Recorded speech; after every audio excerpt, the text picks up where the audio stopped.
5, 4, 3, 2, 1.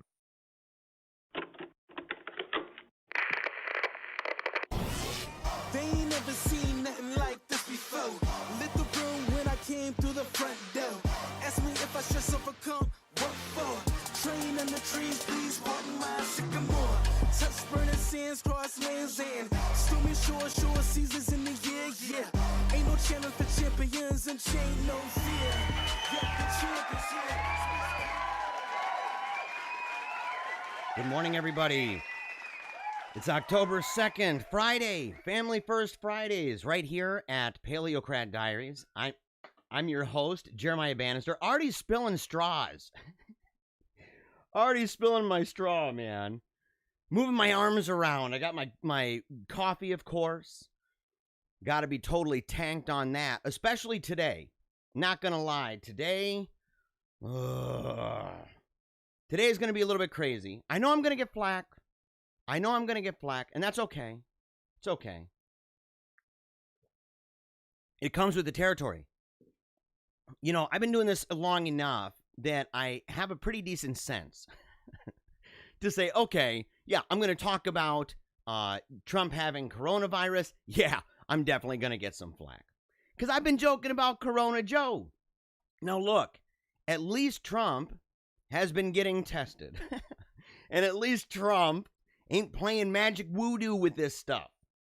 And at least Trump is being honest. As I said, I've at least kind of launched out the idea like a weather balloon, saying, is it possible that Joe Biden has the Rona? That he's been dancing with Rona now for a while? Well, we know one thing for sure, and that is that Melania and Donald J. Trump are both dancing with Rona right now. And they're doing it together, okay? So it's good. So look, we have to keep them in our prayers. It's an absolute must, right? We've got a whole bunch of really great topics. And I thought today, you know, I didn't want to just get wrapped up with just simply talking about that. I know it's trending, but there's so many other things that I wanted to touch on. And I've been promising that I was going to do something for the ladies because we have a whole bunch of ladies watching the show. It's kind of awesome too. It's always kind of been this way. A lot of people who do shows like this, their demo is demographics, right? The groups that follow them and that listen to their stuff. It's always a bunch of dudes all the time. And for some reason, Paleocrat Diaries has a bunch of ladies too. And so I said, I know that my tendency, I talk about carnivore diet, talk about masculine stuff, like to have a lot of fun, share a bunch of memes that I can just imagine, dudes kind of sharing with each other and everything. And I thought, I said, I need to be aware. I need to be aware of the ladies in the room. And look, if you are watching right now, no matter where you are, if you are on YouTube or Facebook or Periscope, and there's a bunch more. In fact, there's a couple, I'm not even exactly sure what those are. Those little symbols there. But it's being shared in different places, okay? Being shared in different places. So if you're watching and you're commenting, and you may be the only person in that particular video. The video is broadcasting, like 15 different places at the same time. And so some places like Holy Faith TV 1 on YouTube, also known as HFM American Media. If you look that up, there's normally a decent number. Okay, we normally have a decent number of comments over there, as well as on my personal Facebook page. Starting already, Mel Rice. I want to say hi to Mel. That's another diva, by the way. Okay, this goes back a ways. When I say diva, I said it recently. I said it recently about a wonderful woman, right? Wonder Woman, artistic and powerful, named Deja. And actually, Deja had a meme that was I saw it on her wall, and I said, I'm snagging this for the show, so we're going to mention her.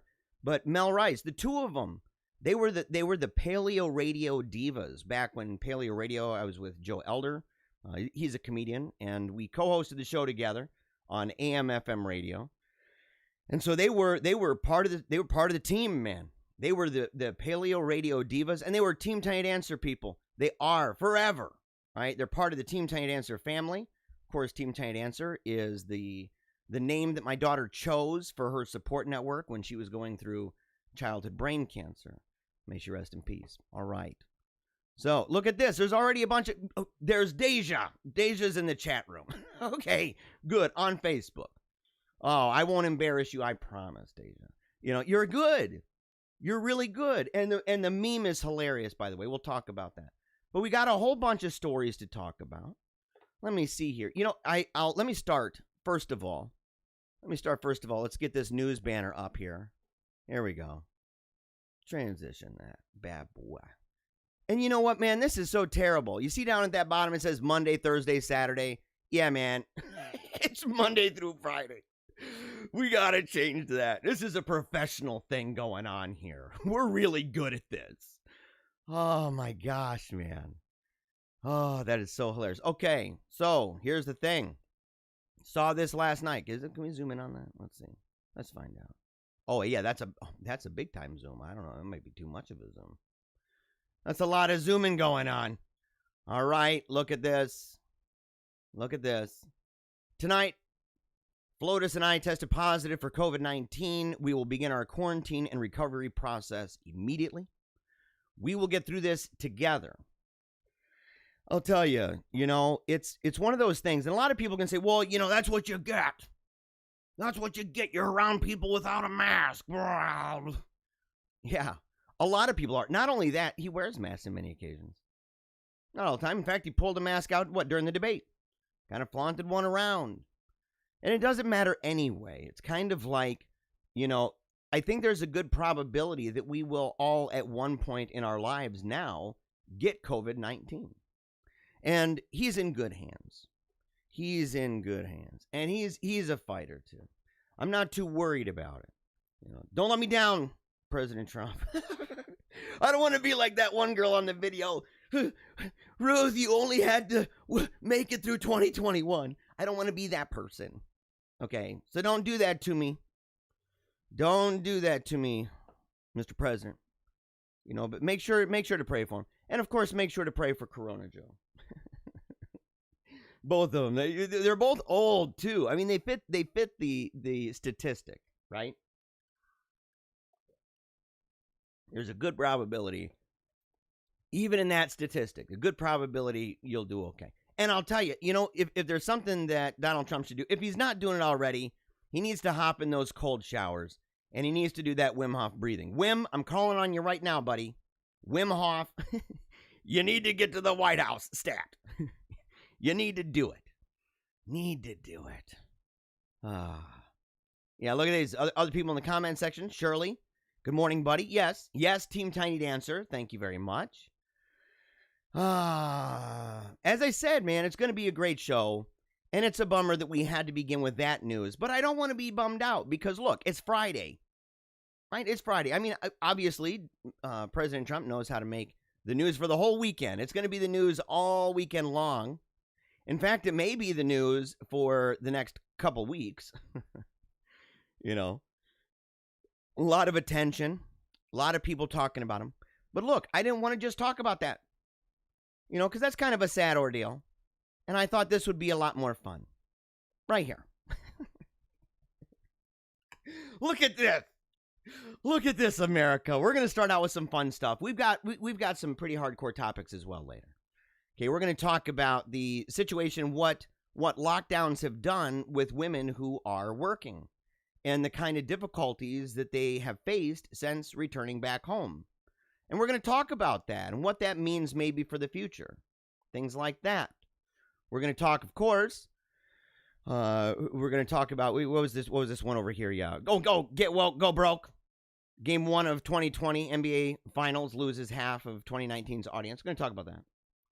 We're going to talk about the Proud Boys. Okay, we're going to have a really serious discussion about that, in fact.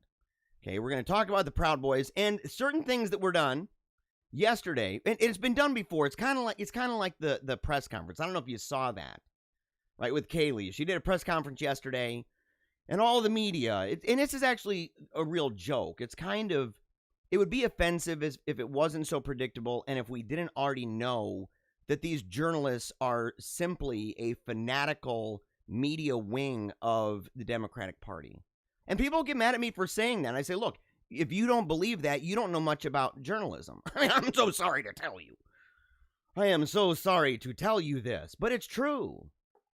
It's true. They're a bunch. In fact, they're not just Democrats. They're further left than most Democratic people. And they live in these really elitist bubbles. They're terrible people. Most of them are. I mean, and who they present themselves on TV, it's a shtick. I mean, look, Jake Tapper was the Jake Tapper sitting there a couple of days ago talking about the debate, still talking about it, right? And that's okay. It's okay. It's worth talking about.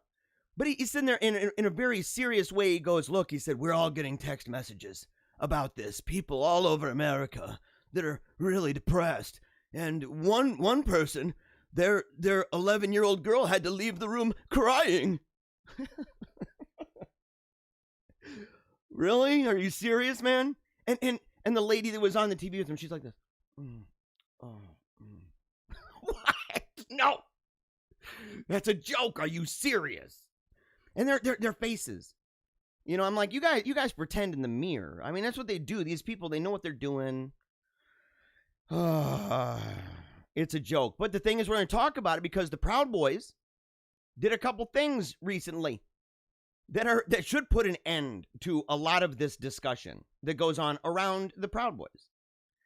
But my expectation is that it won't, because the woke cult is insatiable. You could say something, I don't know, 1 billion times. Doesn't matter. Doesn't matter. As I said, just like the press group yesterday, right? You have all the media there. And the media is asking Kaylee, hey, the White House press secretary, hey, are you able to confirm that President Trump is against white supremacy and racism? And she brought up many, not all, many different times that President Trump has explicitly condemned that.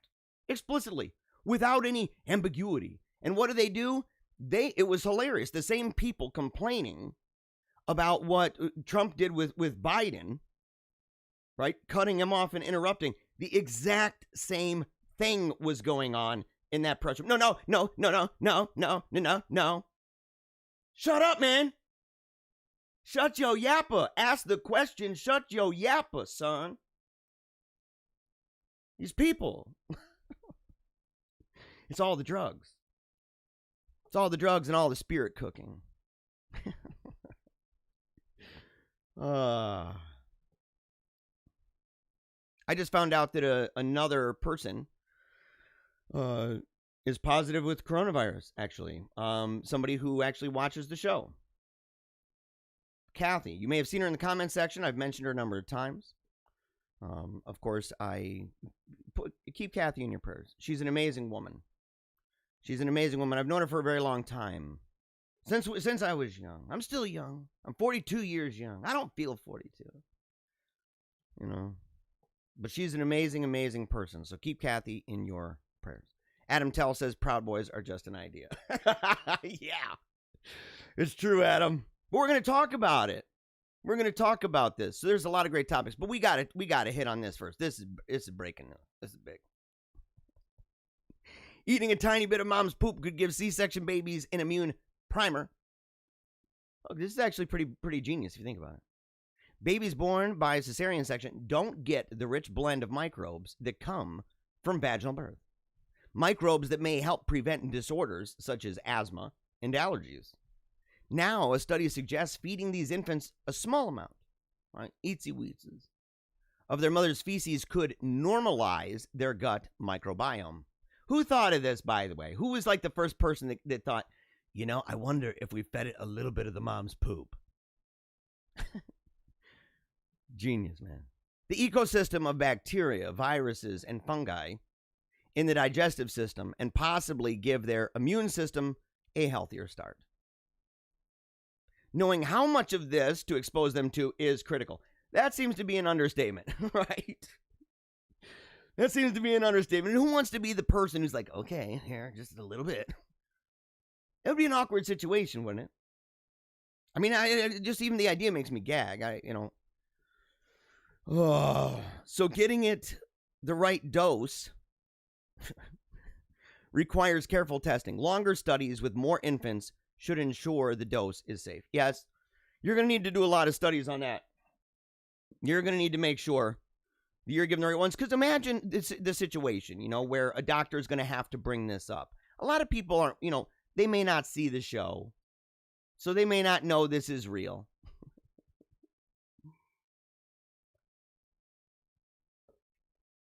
Yes, ma'am. We're giving you a cesarean section. You're scheduled for the 3rd. But we must bring this up real quick. We would like it, just as a precaution, to feed your baby some of your doo-doo. Oh my gosh, man. Imagine the just repulsion. You just know there's going to be a lot of the ladies and the husbands who'll be like, what did you say? What you trying to do to my baby? It's true, man. Ah.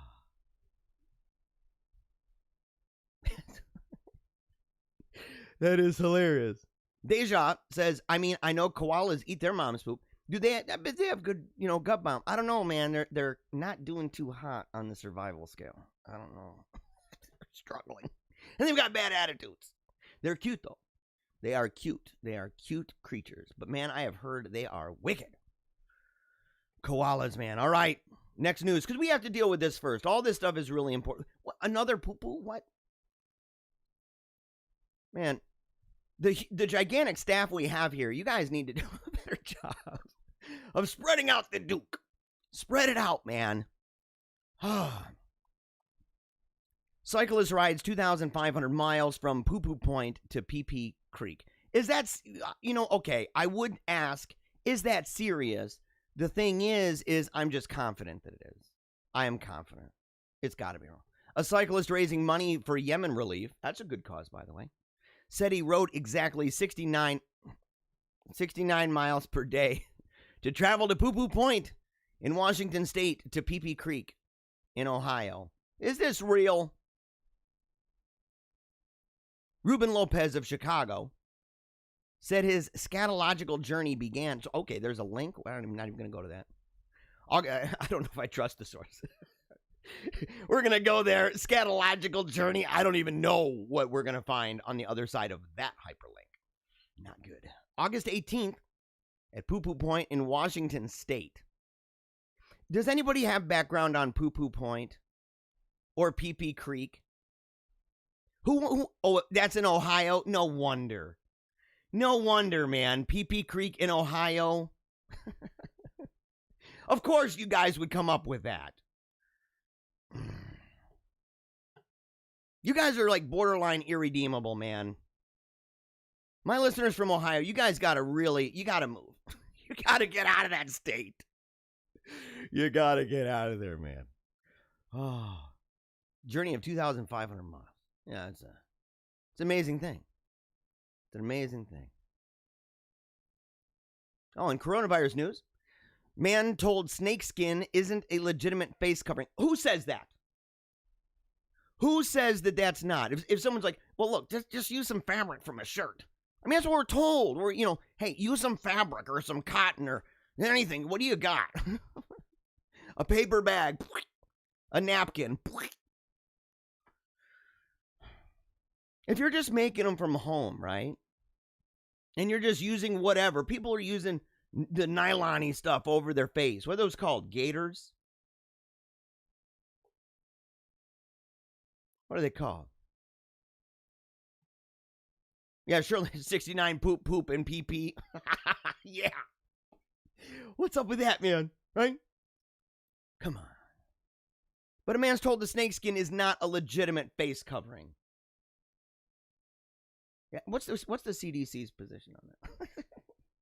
What about the World Health Organization? What do they say? They might be like, well, actually, especially when it's still attached to the snake. Oh my gosh, okay. The man was seen with a light brown serpent wrapped around his mouth and neck. But no one batted an eyelid. Yeah, because no one cares, man. I'm serious. And the people who do, you'll know who they are. They'll let you know.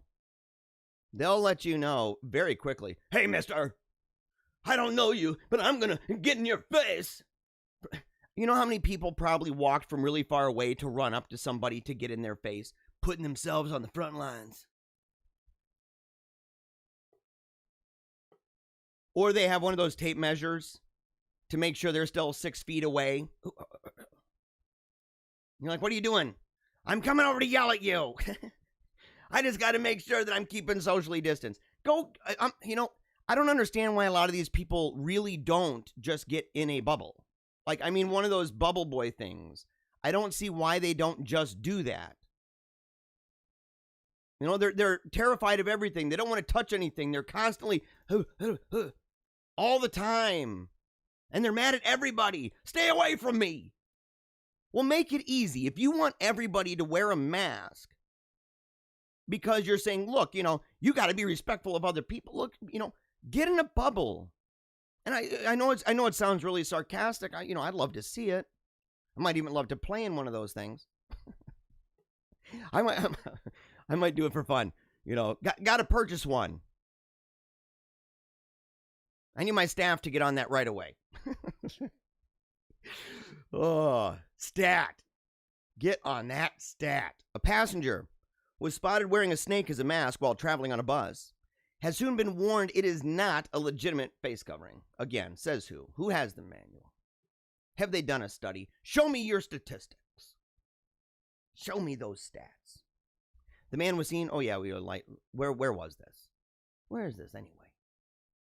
Oh, is this England? Yeah, okay, maybe. One passenger who asked not to be named said at first she thought the man was wearing a funky mask before she spotted the creature slithering over the handrails. Okay. Yeah, nobody's really bothered by it, though. A Transport for Greater Manchester spokesperson said, government guidance clearly states that this needn't be a surgical mask and that the passenger can make their own or wear something suitable, such as a scarf or bandana. Such as. Do you see the ambiguity in all that, by the way? It doesn't need to be anything that's like, medical. It doesn't need to be a surgical mask. It doesn't need to be medical. Strictly, right? And that passengers can make their own. Okay, well, all right. Or wear something suitable. I hate to do this, but it's kind of like, when I was going to college, I went to college out in Vancouver, Canada. And when I was out there, to make that trip, that's like multiple days of driving. That's like, 3.5 days driving. And going through different states, I don't know if it's Montana. It was one of those kind of dope states, where a lot of land, mountains, and stuff like that. Well, I'm going through, and there was a big sign that was warning you to fill up with gas because there's not going to be gas for a very, very, very long time. So you better get it right here. But the thing is, once I filled up with gas, get back on the road, and then the next thing I realize is a stop sign that says speed limit, or not a stop sign, a speed limit sign, reasonable and prudent. Reasonable and prudent. I thought it was reasonable and prudent in my car to go about 105. I did.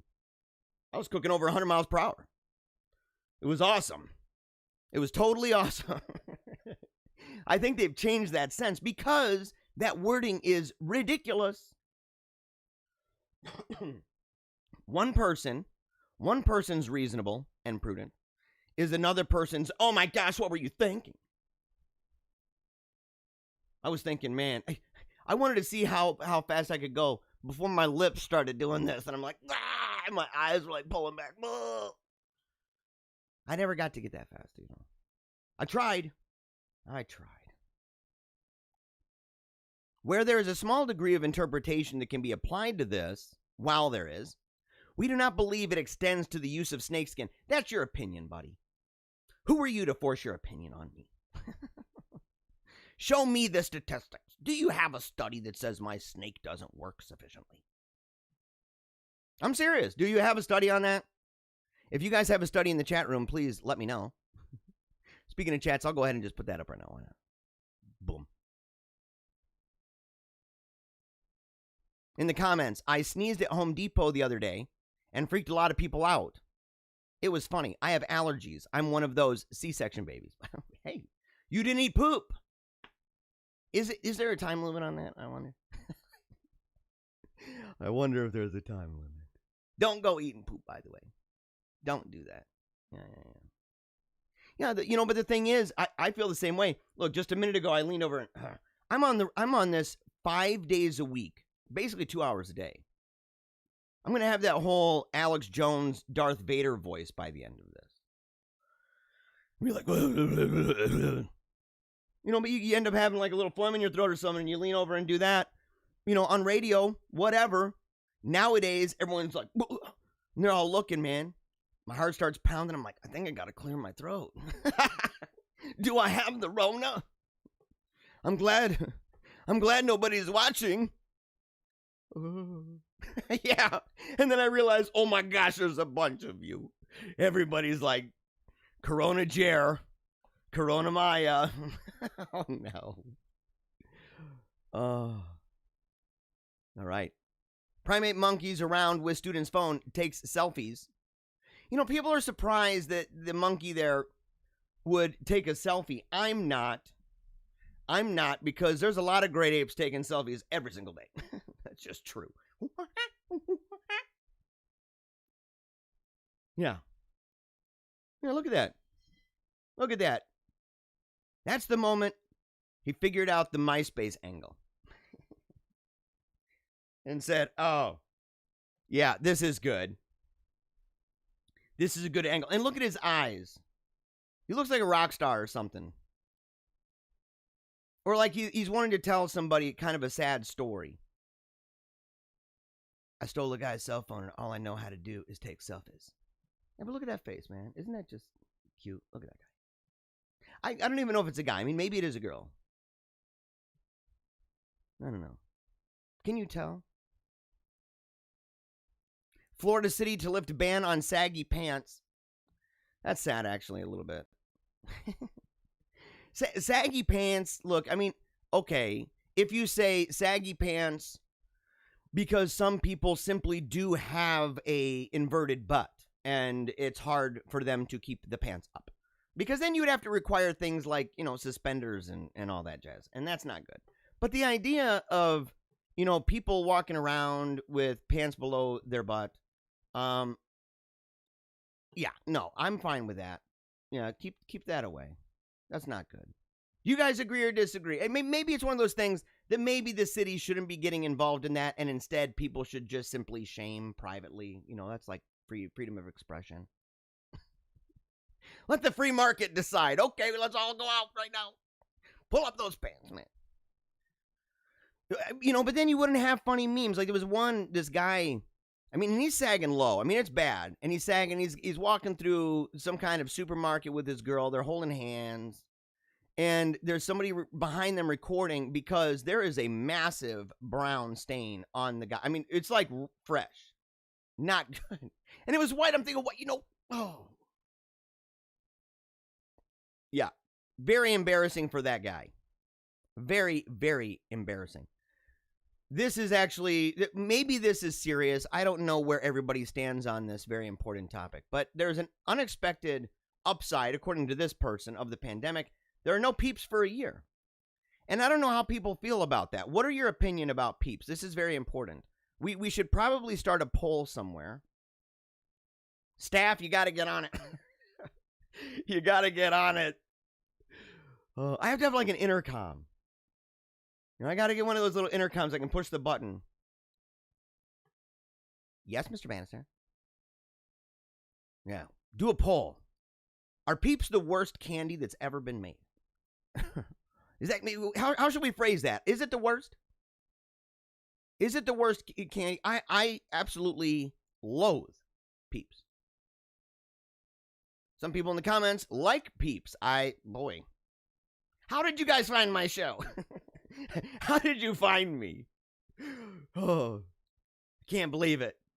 I don't know if I can like you guys anymore. I'm done. We're done. I thought we could be friends. Okay, compared to Cadbury. That's the last thing. Then we'll get really serious. And again, good morning. And what about Cadbury? Are Cadbury's better? I think so. And look, in the piece said Cadbury, those mini eggs are the world's best candy. Is he talking these ones? No way, man. How dare you say Cadbury And then, I mean, okay, yeah, same brand. Company made those on accident. How can you say that those ones are the best when you bring up Cadbury? The chocolate, man. Oh, that cream. Instead of trying to meet demand, there can't possibly be. Yeah, right. For Halloween, Christmas, and Valentine's Day, they're focusing on next Easter. Which, if they're producing candy for next Easter now, confirms some suspicions I have about the freshness of Peeps. Yes, Peeps, it's always this weird, it's unpredictable. You know, maybe that's part of their appeal and their charm, is that you never know if you're going to bite into some. It's already a weird texture anyway, that gritty sugar with the soft marshmallow. It's a weird contrast.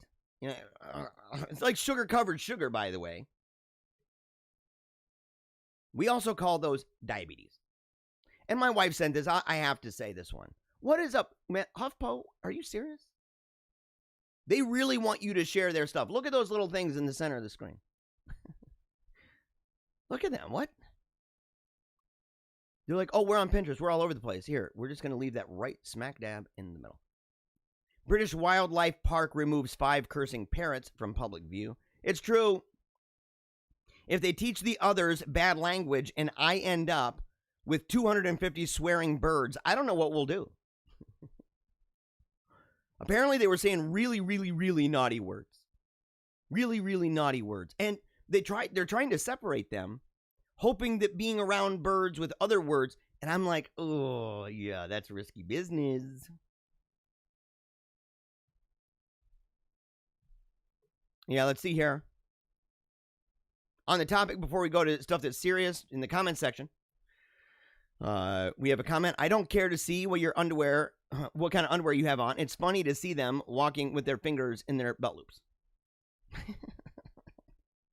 But isn't that like a cowboy western thing? Like, or are you talking in the back where you're holding up the pants and stuff? Because look, I'm one of those guys that's got that whole inverted, tush thing going on. I'm like Hank Hill. I struggle. Yeah. Yeah, Miss Petgrave. When I was younger, I would come from school with my pants saggy, and my mom would give me a slap upside the head. Yes. You know, my parents also, they didn't whack me or nothing like that, but they were very shaming. they would shame me. But back then, I wasn't just sagging my pants. I was straight up crisscrossing, man. I had my pants backward, my shirt backward. I wanted to figure out how to have my shoes on backward. That was tough. I was very envious of the clubbed feet people. I'm like, man. Yeah, Cadbury eggs, of course. Peeps are the best when you open them and let them get hard. Are you serious? Well, maybe. Because then it's not as unnerving, that the gritty texture compared to the soft. It's just too weird for me, man. I can't do this. Yes, Eric Dyer. Can anyone read this? Peeps are trash candy for trash people. Oh, really? Yes, Eric Dyer. I see you. David says sugar-coated sugar. Now that's an image. It's a peep. It's a peep, man. Yeah. It's a peep. Sugar-coated sugar. Yeah, imagine that. But then again, look at how much candy really is if we get down to it. Sugar-covered sugar. Yeah. Fast-tracking to diabetes. Yeah. Fast-tracking for all sorts of serious problems. I know. I don't have diabetes. Diabetes. But I am not skinny.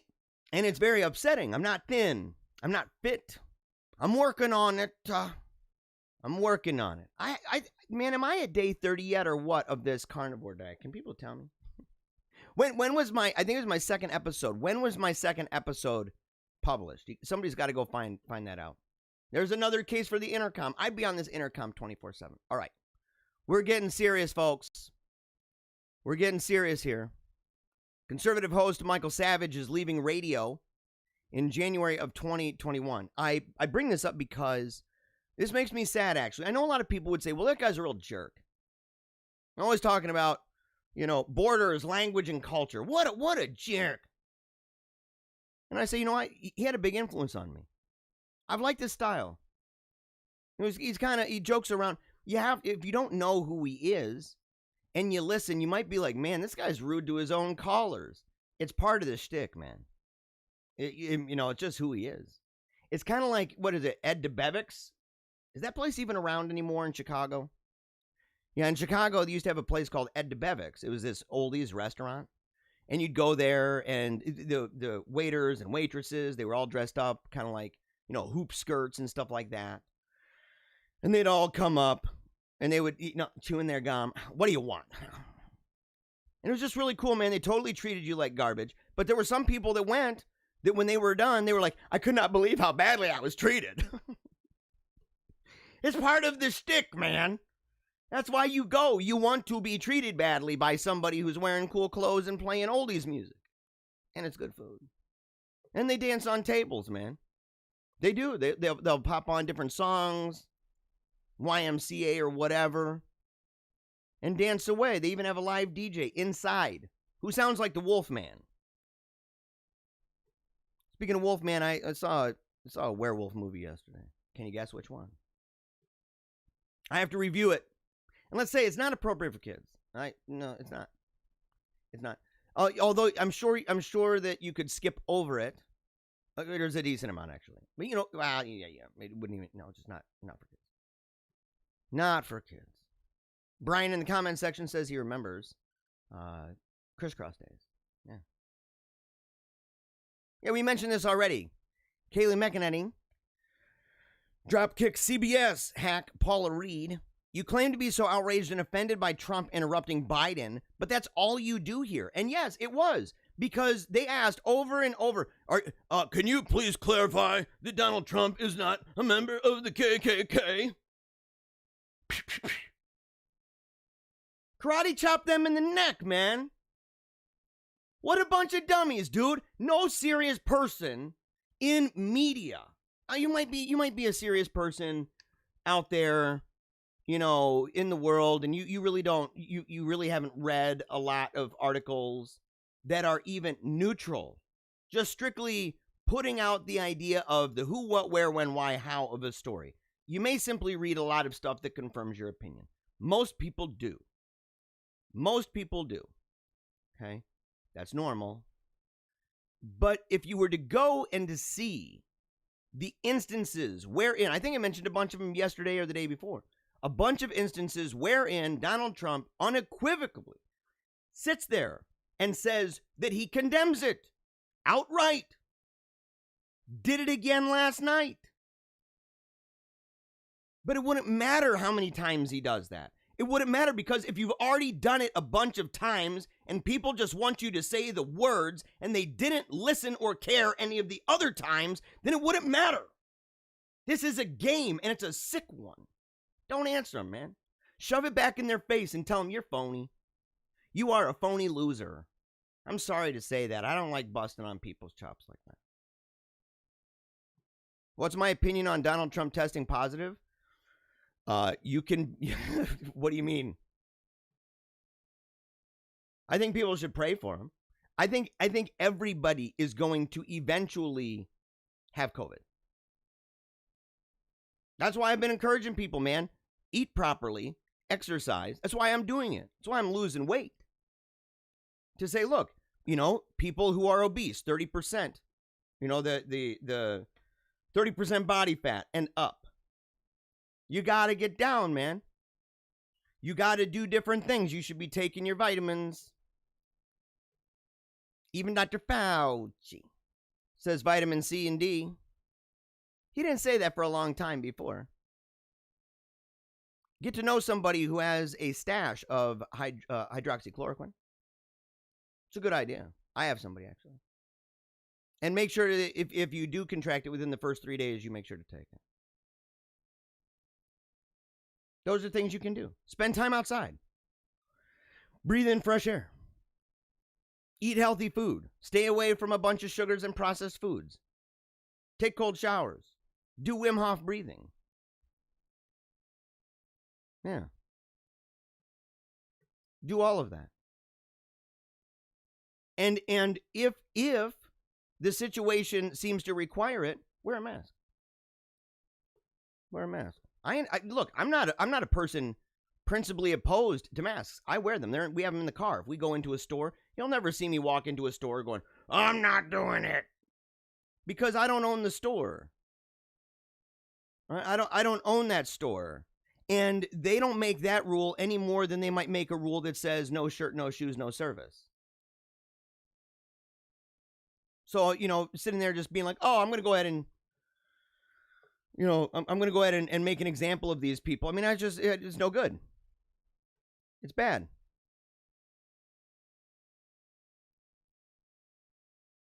Kathy says they're opening new ones. Yes, I love that restaurant. Which restaurant are you talking about?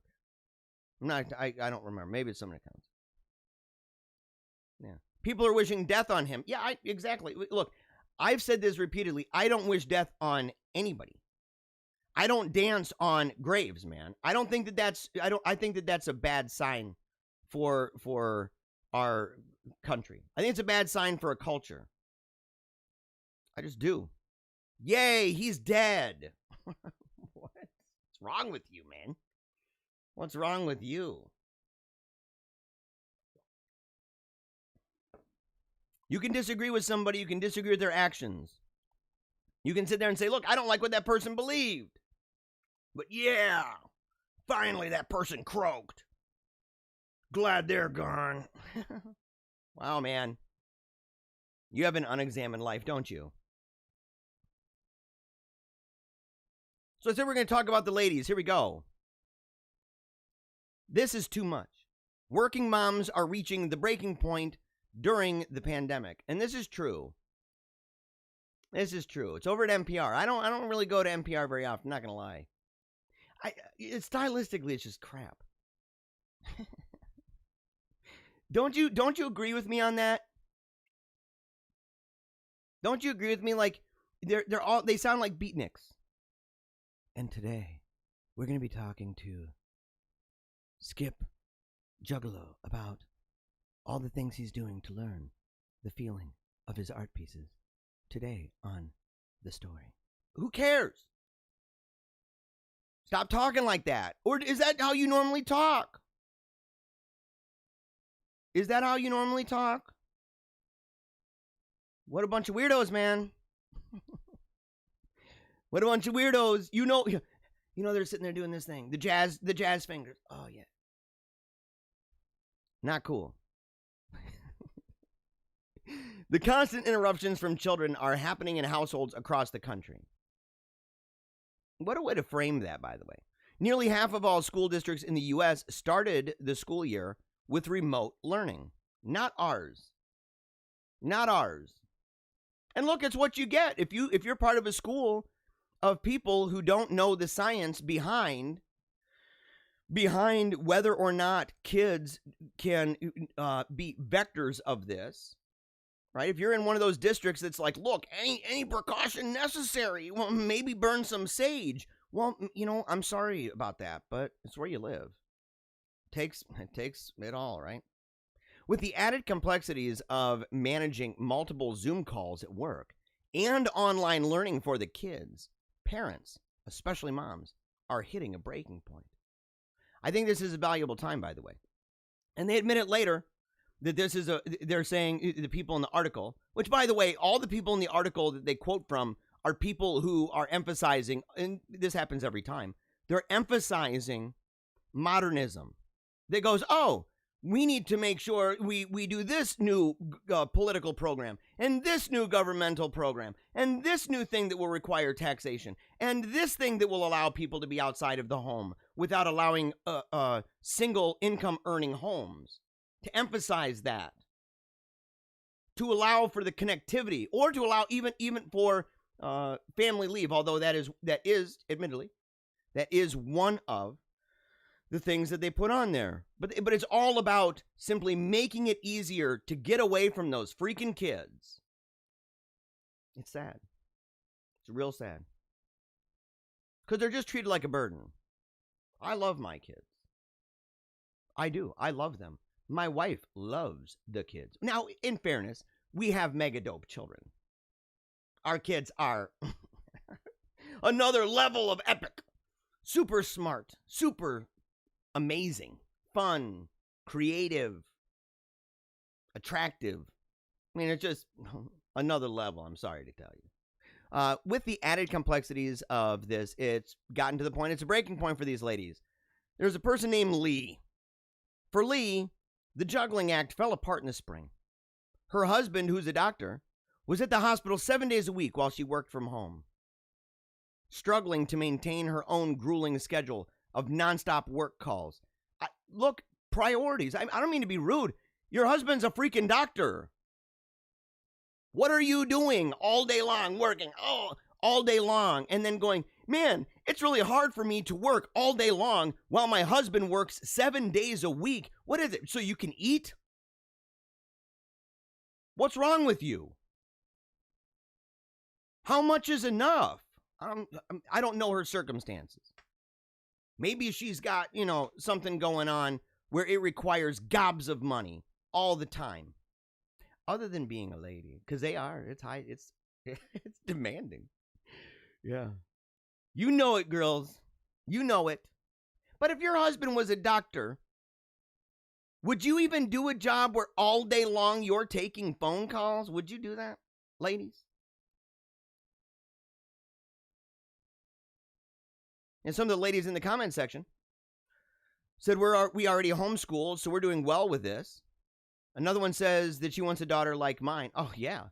Who can do paintings with all day? Yes, she's an amazing painter. She loves it. And my son, Ambrose, he's been making amazing flip books. I'll show you guys next week. I'll ask him if he would allow me to show some of these flip books. You'll love them. And he's been using that little, the thing he got for his birthday, because he asked for it for his birthday. It's got a light, a pad. And so you can put the paper over there, and that way you can kind of line up the drawing with the previous one, so it's just a little bit of movement. It's not skipping all over. Yeah, so she has a grueling schedule for nonstop work calls, while her husband works 7 days a week. What do they have, 20 kids? What are they providing for? That went on for weeks until she realized that her younger two children were routinely skipping lunch. Hey, maybe they were doing that intermittent fasting. Without the structure of the school day, the kids never quite knew when it was time to eat. Do you see the nanny state thing going on here, by the way? Without the school, the kids wouldn't know what to do and when to eat. You just spent all summer at home. This is stupid. Oh, maybe she just shoved them into some other program and let them do it over the summer. No, I mean, for real, without structure of the home, not the school day, the home, the kids never knew quite when it was time to eat. That's her fault, man. Look at that kind of blame she's got going on. Look at the author. My kids weren't in school, so I mean, they didn't even know. Why don't you teach them? Or monitor them. Say, look, man, it's time to eat. I eat, you eat. That ain't hard, by the way. Get over yourself a little bit. I don't mean to be rude, but this lady, this particular one, I know too many really strong ladies. I know too many who don't just sit there and throw their babies onto the state. Take care of my kid. I know too many, man. Queens of the home. Queens of that domain. Who, you know what? Who get offended when ladies, when the more feminist types say that is a demeaning thing. That's that is their dream in life. They love doing that. And their kids are better for it. Yeah, it's just true. You know, you look and you say, well, what are the statistics, by the way, on kids being raised outside of the home and kids being raised inside the home? Let's find out. What's the future of those children, statistically speaking? It ain't even close. Not even close.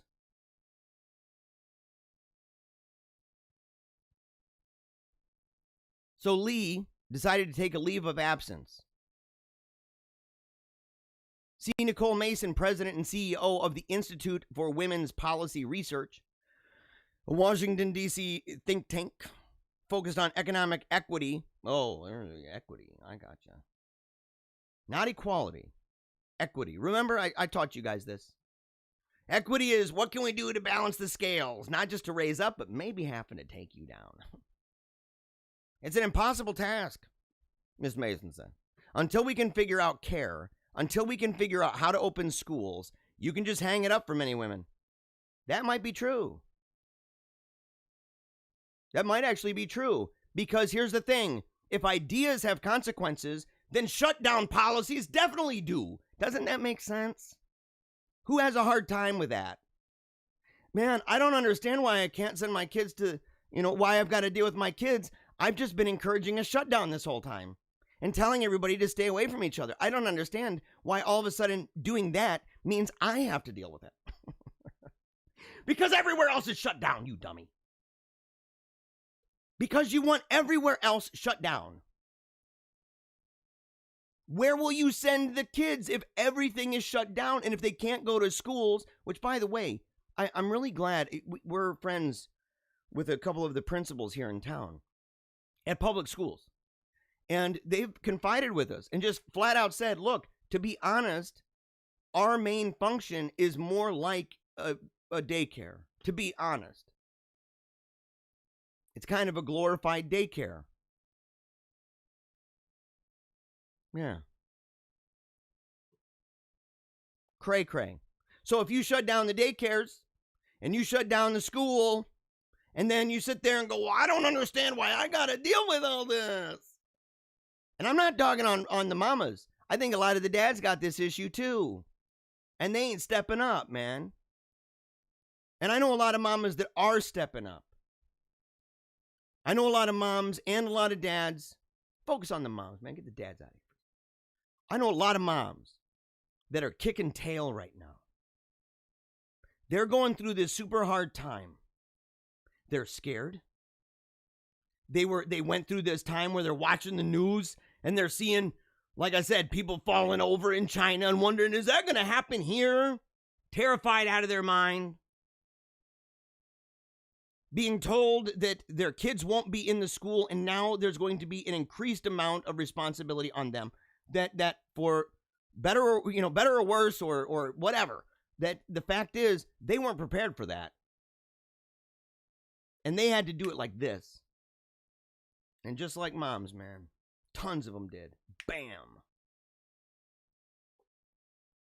Because moms rock. Because moms rock. Especially those moms that just passionately love their children and love their family and love their home. The obstacles and hardships facing these mothers are not new. But the pandemic has given it more visibility. Yeah. It's actually totally true. It's just more visibility. But it needs to force a question. It needs a whole series of them. It has to force a question and a conversation about multiple income streams in a home. It has to. That has to be part of it. And the way they frame it, it was always negative. I wonder if there's an article. Maybe you guys can find that. My staff, hey guys, get on that right now. They're working like they're workhorses right now. Are you guys on that? All right. Yeah, find all those articles at NPR that are, praising the housewives for making that decision and that sacrifice of strength and love. What about childcare as a public good? What about childcare as a right? These people are just pulling rights out of their rear end at this point. I used to say that they were passing them out like candy, but oh no, at this point, they're just spread it and push. They're just pulling them out of their rear. All right. Speaking of a powerful woman, Melania. I love Melania Trump. I'm not gonna lie. I love the Trump family. You know, although Ivanka, you know, I've stood next to her in real life. We, you know, talked for a brief moment. It's a cute story about my daughter. We were in New York, right, for kind of the end of her life. We were doing a Make-A-Wish styled thing, going around to different places. And we went to New York City and we got to see Ivanka. And it was really cool because they just so happened to be at Trump Tower. So we asked if we could get a picture. And they came out and she was very tall. And my daughter looked up at her and said, "You're really tall." And Ivanka looked down and said, "I kind of cheat a little." And she kind of flashed her little ankle. She had a huge heel, massive. Gorgeous woman, though. But I would kind of like it maybe if she was out. Said, "You need to kind of leave. You shouldn't be doing so much. You and old Jared. You guys got to go. Go do something else anywhere else." But here's the thing. CNN releases a secret recording of Melania Trump to try to embarrass her. And Melania is even more amazing than you could dream. You should go and listen to this right here. She's kicking tail. And I know some people might say, well, she said that she was doing stuff for Christmas and nobody cares about Christmas. Yes, in the sense of a big big thing where, yes, you may share that picture or a video of the way the White House is set up for Christmas, but that will come and go. Okay, it's not this kind of long-standing thing. And I think she brings up a bunch of great points. And I think her scumbag friend over there, don't ever talk to her again. If you know people like that scumbag on the right, just don't be around them. I mean, I guess you can't blame her because she was getting recorded. Didn't even know it. Didn't even know it. She's just jealous. Look at her face. I'm sorry to say it. Sorry to say that. Okay, here we go. Former Biden intern and fanboy to moderate second presidential debate. Really? Of course. Oh, it's this guy. Oh, no. Oh, no. Gotta love the VP at the Biden Beach Bash 2016. Steve Scully from C-SPAN. That's so crazy. That is so crazy. Well, no, it's hard. This is the thing. It would actually be hard to find somebody from the mainstream press who's not butt chums with these guys. I'm serious. Don't you remember the WikiLeaks? Don't you remember all the people invited over to Podesta's Pasta Bash? They're all spirit cooking it up.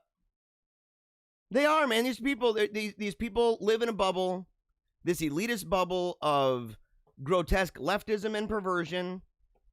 This is collusion, by the way. If you don't think it is, you are blind. You are like, I don't see nothing. You're like my son. My son Lucian that will hide behind a curtain and we can all see him. And he's like, find me. Okay. You know, see me. This is a joke. Again, I've advocated for a long time. And knowing this in advance, I need to say this. Knowing this in advance, Trump would need to prepare himself to posture himself properly to deal with two people that are literally enemies. People who loathe him. Wasn't there another tweet from this guy? This goon? Yeah, I thought I saw one on Mark Dice where he's like, no, not Trump, not ever. When Trump won, oh, not ever, please, little God. Oh, I knew a lot of those guys. Crybabies. Oh. Jaws dropped to the floor. Ooh. Heart stopping. Weirdos, man. But you posture yourself. You got to know that you're not just debating Biden. You're debating that guy. Wearing pants to the beach, by the way. What's up with these guys? That is so, these guys, as I said, man, by the way, anytime they bring up the notion of, do you condemn whiteness? Just look at that. Just look at it. And anybody who says, oh, you're totally, you're not condemning whiteness and white supremacy, go vote for Joe Biden. Show them this picture. These guys right here. These guys. This is the whitest thing I've seen all day. The whitest thing I have seen all day long.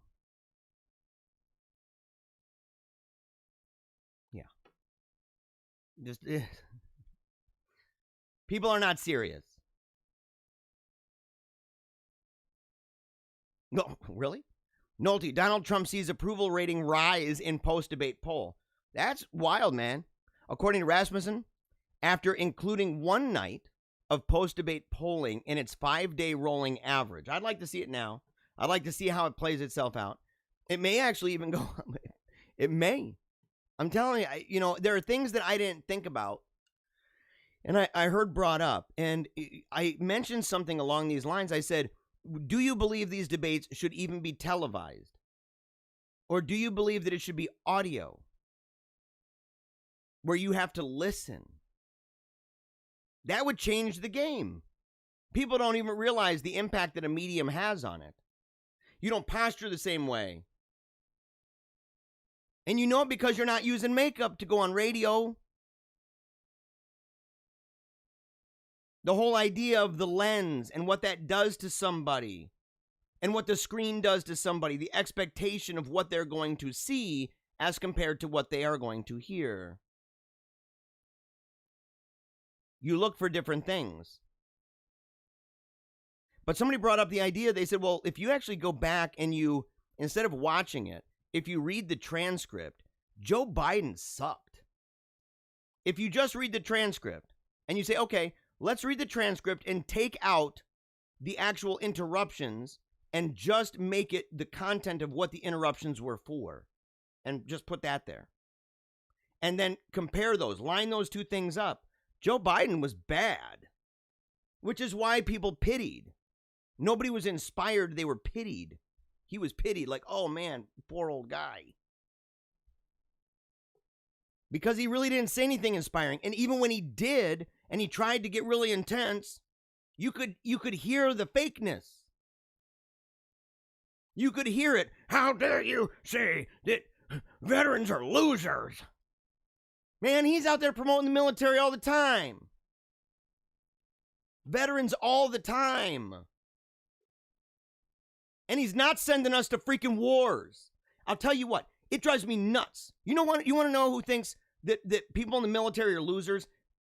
Politicians who send those people off to war for things that are not for our survival or for the survival of our ally.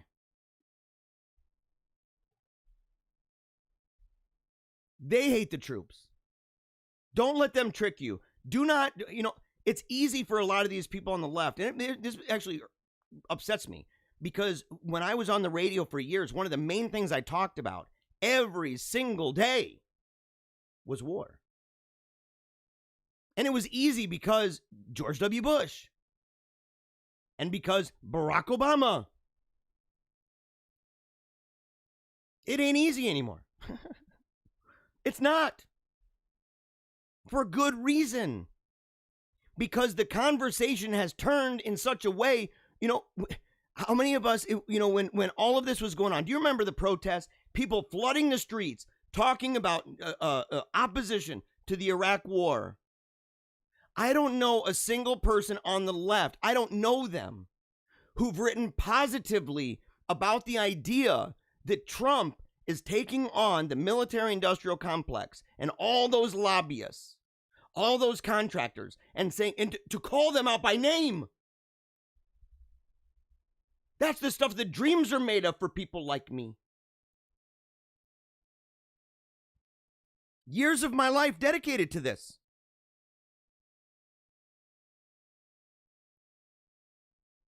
Years of my life. And what does he do? Peace accord, peace accord, peace accord. And what does Biden promise? I'm going to take on Russia. For what? Hacking the election, you liar? That's as bad as the incubator babies, man. They got us into another war. Or the yellow cake. They got us into another war. The same bad actors every time. You want that again? I sure as heck don't. I care too much for the United States. I care too much for veterans. I care too much for people in the military. That's the only time he actually sounded like he was serious. He was lying through his freaking teeth. Elon Omar, I resent anyone who says Trump is not a racist. In fact, you may represent them. You may, in all likelihood, you do. And this is all over the fact that people in her group got busted by Project Veritas. And I gotta have Project Veritas on the show. I absolutely got to do it. I've wanted to for a long time. I know people, there's a difference of opinion even in my followers on that. I have people from all across the spectrum, by the way. And I'm grateful for that. I am grateful for that. Let's get off this stream.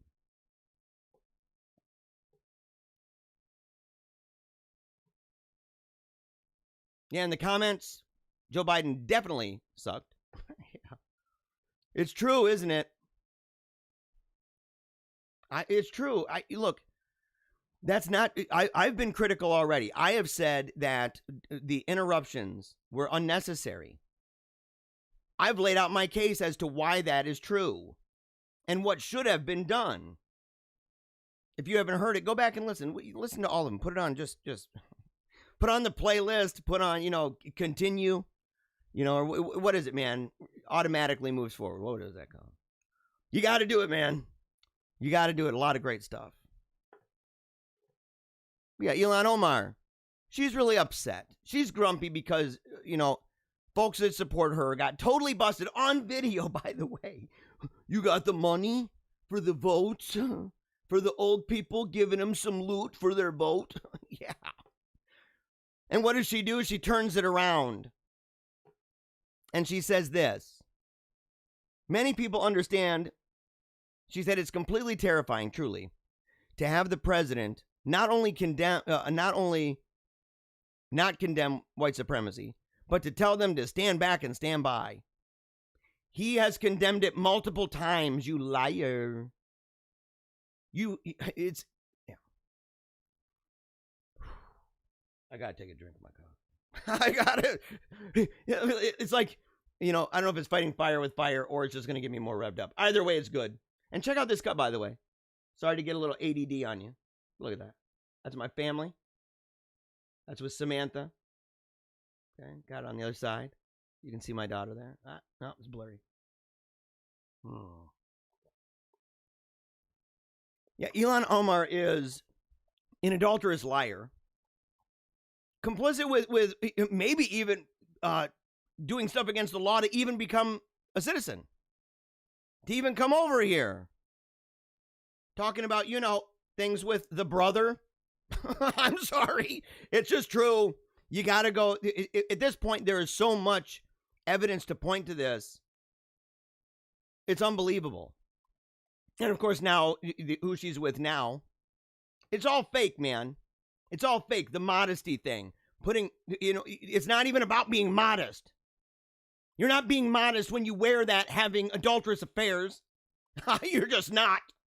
You aren't being modest when you're laying in bed with your brother. You are not being modest at all. You are doing that to play a part. To play a part. To just obey. That's all it is. Many people understand what the implications are when you have a president who's supposed to care for and protect the citizens of this country.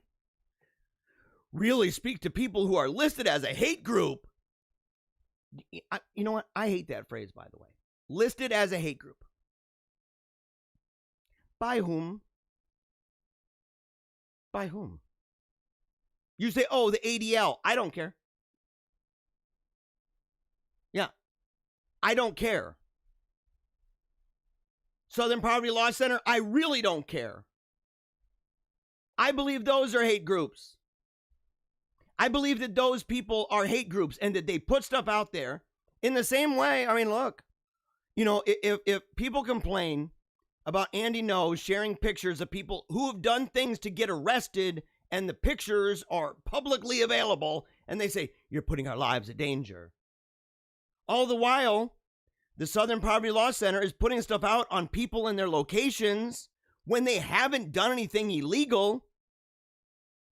And you say, well, but it is public. Oh, so you don't like it. You disagree with it. Ah, gotcha. Islamophobic. Why? Because you disagree with a religion? Are you serious?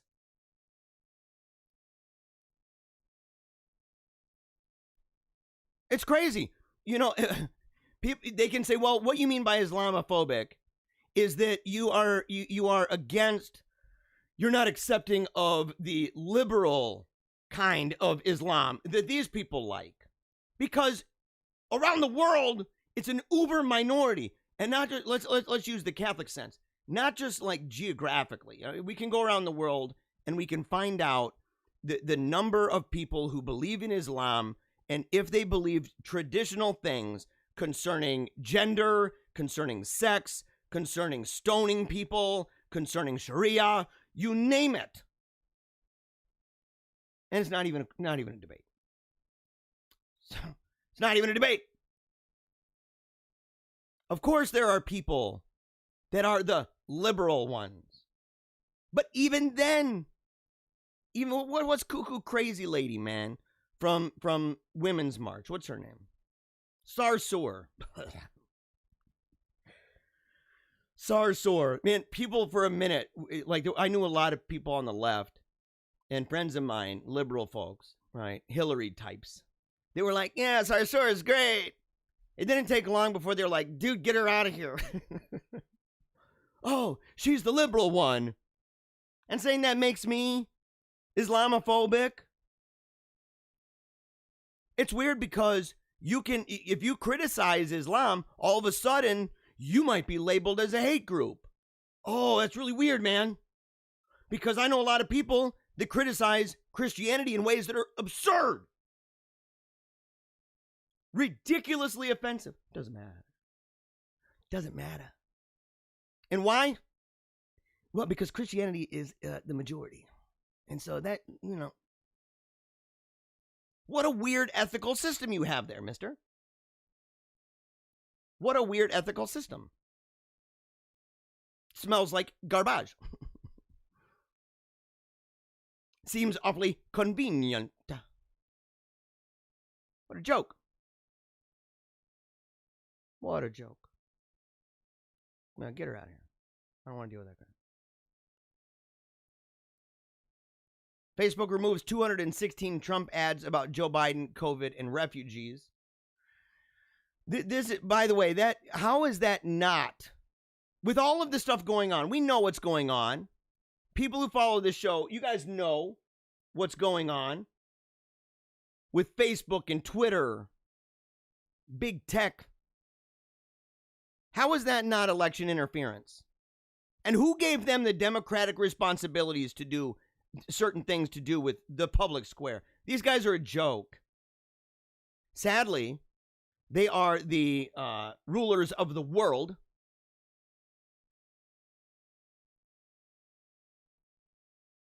Terrible overlords, by the way. American cyclist suspended by team over pro-Trump comments on social media.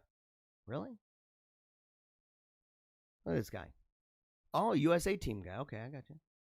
American cyclist Quinn Simmons, 19, was suspended by the Trek. What? Segafredo? Segafredo? How would you pronounce that? I got a couple guys that follow me that are into biking. Maybe some ladies too. Let me know. Regrettably, team rider Quinn Simmons made some statements online that we feel are divisive, incendiary, and detrimental to the team, to professional cycling, its fans, and the positive future we hope to create for the sport. He will not be waiting for us until further notice. Oh my gosh, dude. Unbelievable. What was it? What did he say? Let's see. What did he say? Apparently, the 19-year-old 2019 junior road race world champion on Wednesday responded to Jose Bean A Dutch journalist who slammed Trump as a racist. Oh, really? Okay. That's really weird. Oh, a Dutch journalist. Oh, there we go again. A journalist. I'm a journalist. But man, I hate my own group. I do. They suck. They're bad at what they do. They're terrible people. Quinn Simmons responded, bye, with a black hand waving emoji. Ooh, that's a subtle kind of racism. Why didn't you use a white one? Why'd you use a black one? Another Twitter user taunted Simmons and replied, apparently a Trumper. Simmons responded, that's right, with a U.S. flag emoji. That's why he got let go?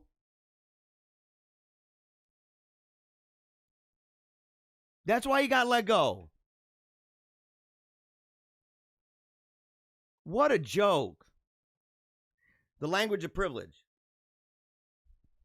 The jargon and weird abstractions are central to the birth of a new elite, which uses the language of wokeness as a barrier to entry.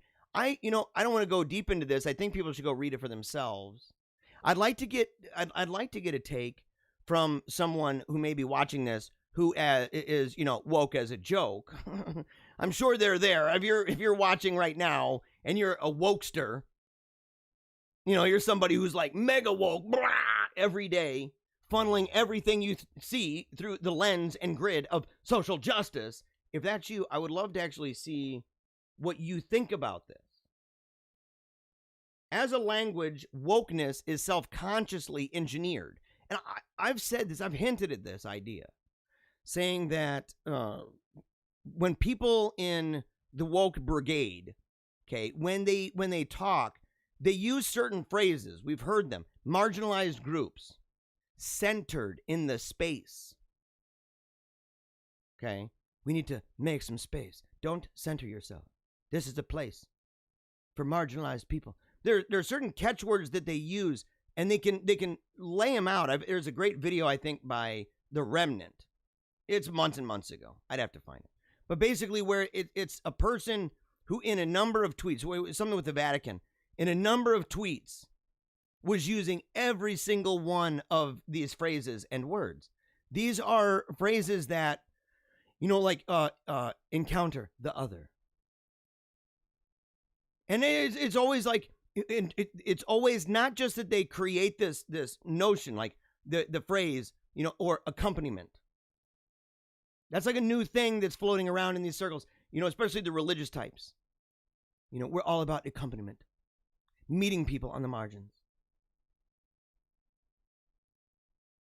So you've got this language that they use, and these are catchy. They're easy, branded, probably focus grouped. And the thing is that when they use these terms, who defines them? Who makes them? It's not organic. It's not organic. Let's see. As a language, wokeness is self-consciously engineered to be easier to exploit and use to bully your way to the top if you're a member of a marginalized group. That is, in a community where everyone speaks wokeese. Like cishet.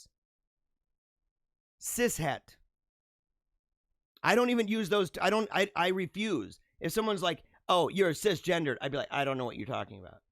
I don't speak gobbledygook. I'm sorry. It's in the dictionary. Yeah, there's a lot of dumb crap in there now. Fake words. Words that people made up and are acting as if they are universally accepted. They are loaded like Trojan horses. Little Trojan horse. Nice job.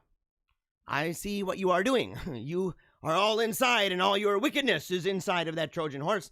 And I would rather not allow that in and allow you to sing me to sleep with your ridiculous wokies. Yeah. The intention is that trans women of color will have her ideas advanced and her enemies thwarted. That's a confusing sentence right there anyway. And will generally be advantaged by the milieu she finds herself within, because that is how the rules are structured. The question is this good or a bad thing about wokies?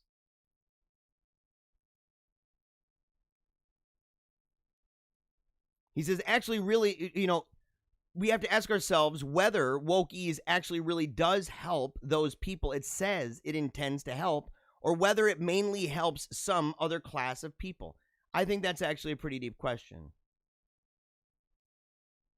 Who does the woke playing field, as expressed through wokeise, actually advantage?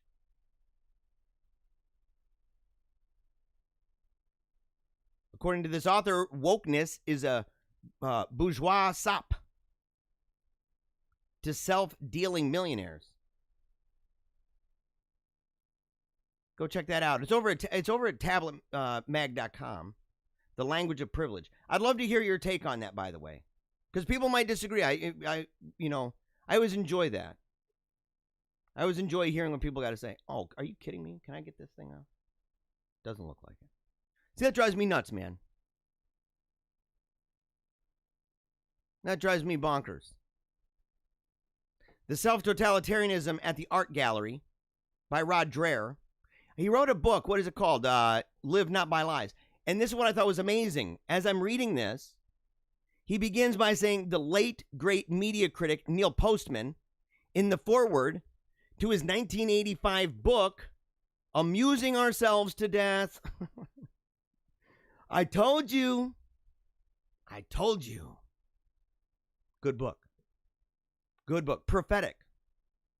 Straight up prophecy. But Dreher talks about a Washington Post art critic, Sebastian Smee, about how he rightly condemns the cowardly, these museums that have banned certain art exhibits. And look, there's people in the comments section that I know are into art. And I'd love to hear your take on this. I see.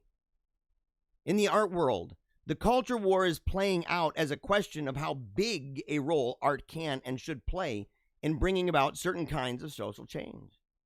Many on the left want our idea of art to become instrumentalist. Okay, that it serves a real strict purpose about that it's subservient to political imperatives. These people are willing to jettison large parts of what art means to people who love it and truly need it. Yeah. What is at stake is not just the arts or even the human heart. What is at stake is also political, and not to see this is the worst kind of naivete.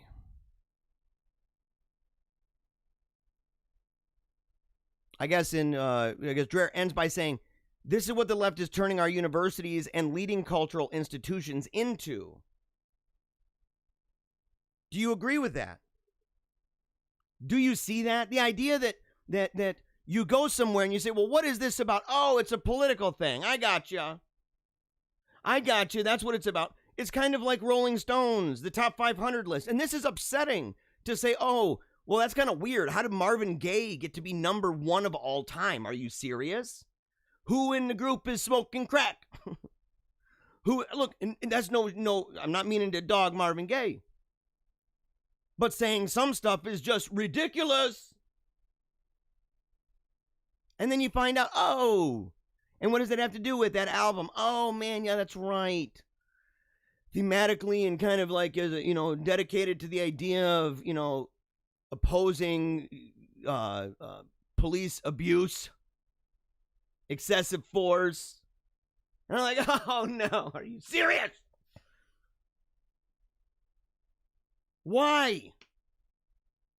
Everything has to be political. Every single thing. And I hate this, man. I hate this.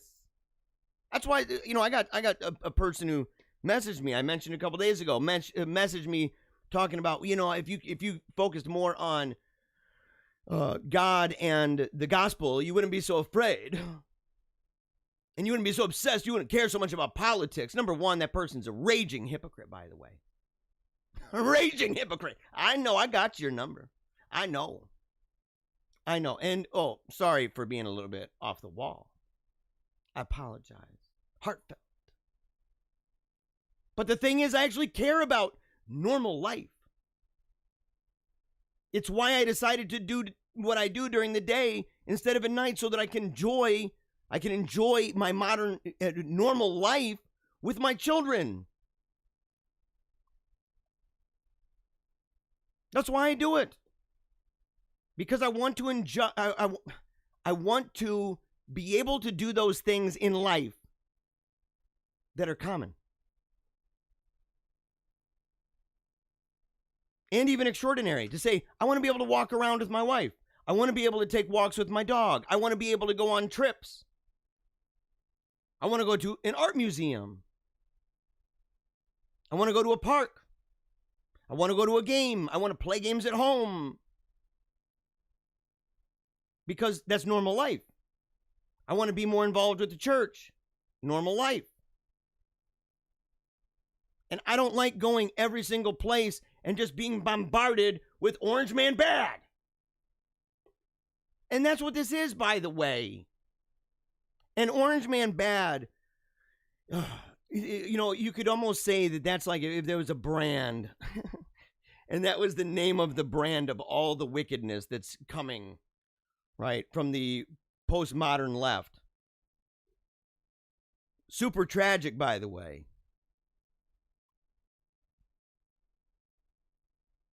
This might be worse. CNN claims society will never go back to normal. Did you guys see this coming, by the way?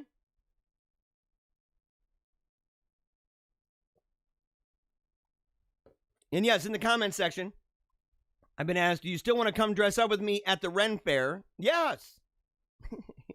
Are we going to be allowed? Or will we all have to wear masks? There's got to be a way, you know, maybe if I wear like a night outfit. I mean, that's going to really, that's got to be just rankling a lot of these purists. You know what I'm saying? Like people who are really, really, really into the realism, the historical accuracy of all, you know, Ren Fair kind of things, medieval festival. Yeah. CNN claims society will never go back to normal. And yes, that would be a normal thing to do, to go to the Ren Fair with you. CNN has confirmed the obvious. The globalist elite never intend to return to normal and plan to make the draconian measures implemented during the COVID-19 pandemic permanent. CNN senior international correspondent Nick Patton Walsh, also AKA someone you don't need to take seriously, a real jokester, wrote the article giving away the plot. Here's what Walsh said. We're slowly learning if this year's changes are permanent. If work, for the lucky among us, will remain from home. If for the lucky among us.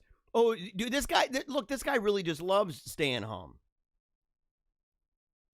He loves it. If we will visit the grocery store less, but spend more. If we will find wearing, and he doesn't mind that either, by the way.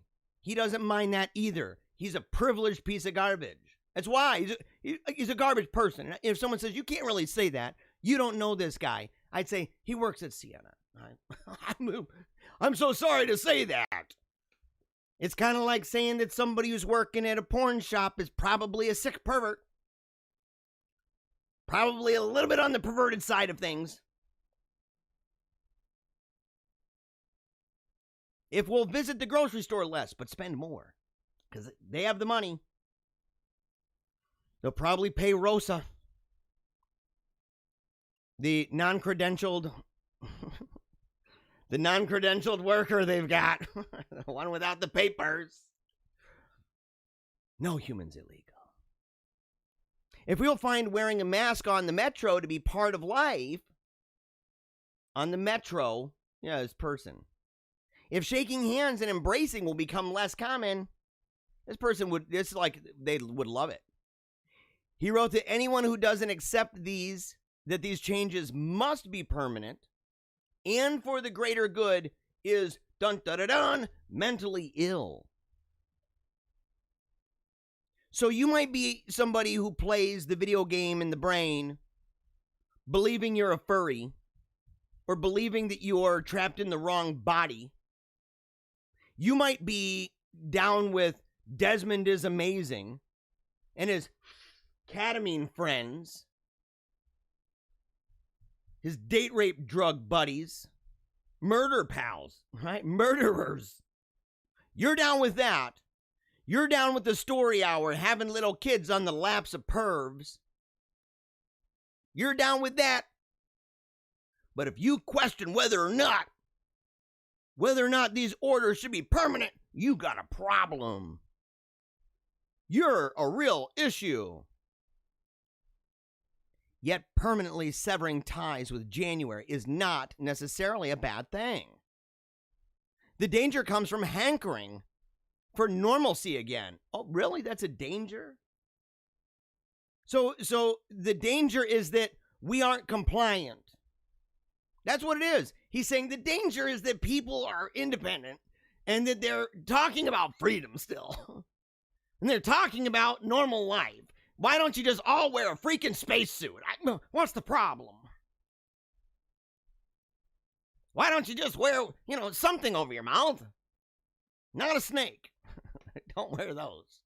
Those don't work. The data says, CDC. Rather than getting on with working out how to deal with whatever is ahead. See, these people are fatalists, man. They are. They're fatalists. It's like they feel like the future is just something that we don't have any role and part of, because that's actually what they believe. They're New World Ordites, man. They're globalist freak shows. It's handed down from above.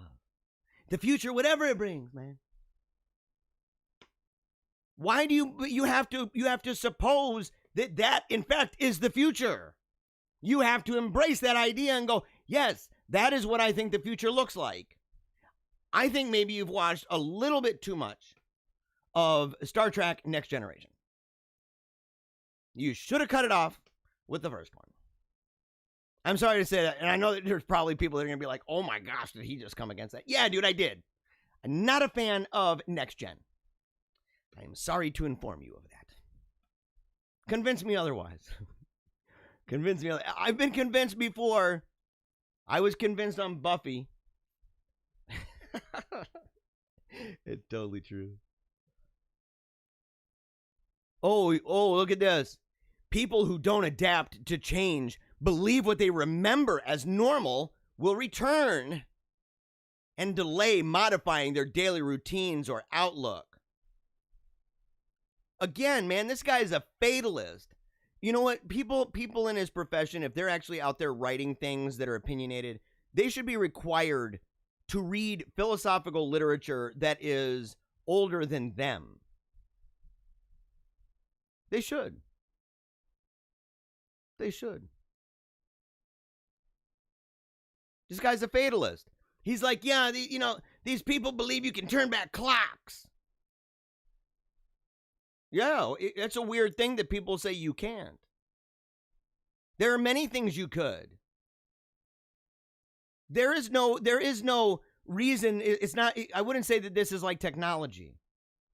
There are certain things with technology that would make it extremely difficult. But to sit here and say the idea of you working from home and not from your place of business, or your idea that you'll be able to go to the grocery store and not have to pay some guy to pick it up for you, where he's touching it too, where you don't know if somebody coughed on it while you weren't looking, licking avocados, how would you know? How would you know that guy doesn't get into the car and start wiping it all over, pulling a Joe Biden, coughing in his mouth? How do you not, how are you assured of this? Or maybe the future involves watching it on a phone, and we'll get an app so that we're always watching and we can see every move. But not of every person. Not of every person. These individuals want it to be such. They are okay. And look, this is so sad, but they are okay with so much of this because they are sadomasochistic crazy people. They hate themselves. They hate this world. They've hated everything we've been, and the only hope that they have is to die and to drag you down with them. true. It's true.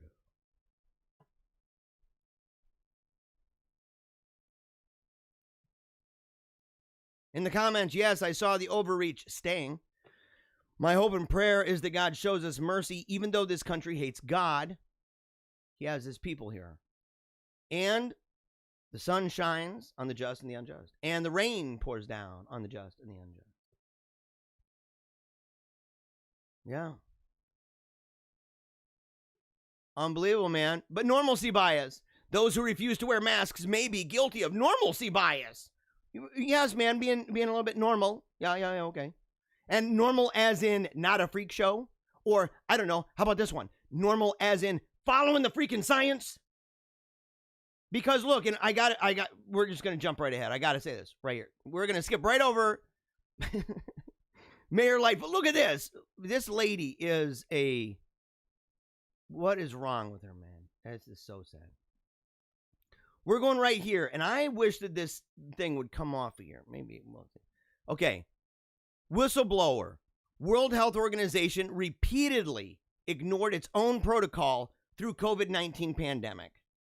The experts refused to adhere to their own expert advice, which is why I had a list that I had put together of hypocrisy. Actually, you know what? Give me a second. I'm going to see if I've still got this. Give me a second. Where would I have this? Come on now. Come on, buddy. I had a meaning of Catholic. Yeah, I have a thing called Microsoft OneNote.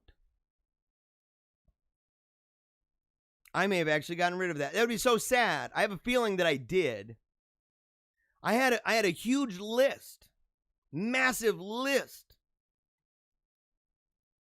of different. Yeah, I'm not even gonna look right now. That's a bummer. That breaks my heart. I may have gotten rid of it, but I had a list. I'll have to put it back together of people in power over and over and over and over and over again violating their own rules. And whenever they get called out on it, number one, they get mad. Number two, they say things like, yeah, well, I'm the leader of the city, or I'm the face of the city, or I'm a mature person and old enough to make my own decisions, or I'm old enough and smart enough and an individual enough to make my own decisions regarding risk. Rules for thee, but not for me, because I am the really ugly, rotten, dirty scoundrel face of this town.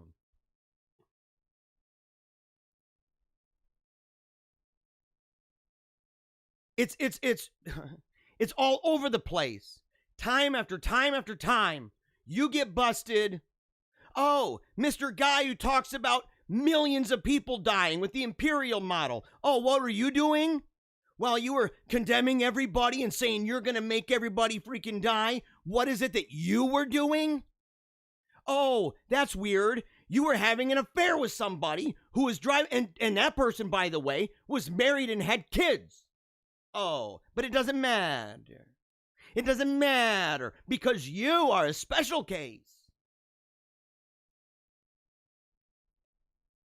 Because you are a special case, buddy. Or don't you dare go out and travel to your summer homes, all the while governors doing that exact same thing. Don't leave the city. Don't take trips. Next thing you know, family on a plane. Called out. How dare you? I remember back in the day when people would keep families out of this sort of thing.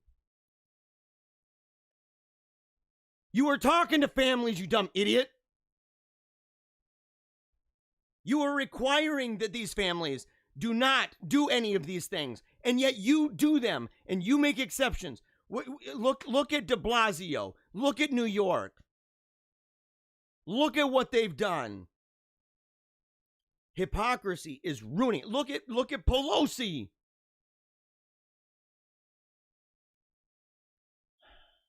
Look, Feinstein. That's just recent. Talking about mandatory masks at airports. What does she do? She's walking out without one.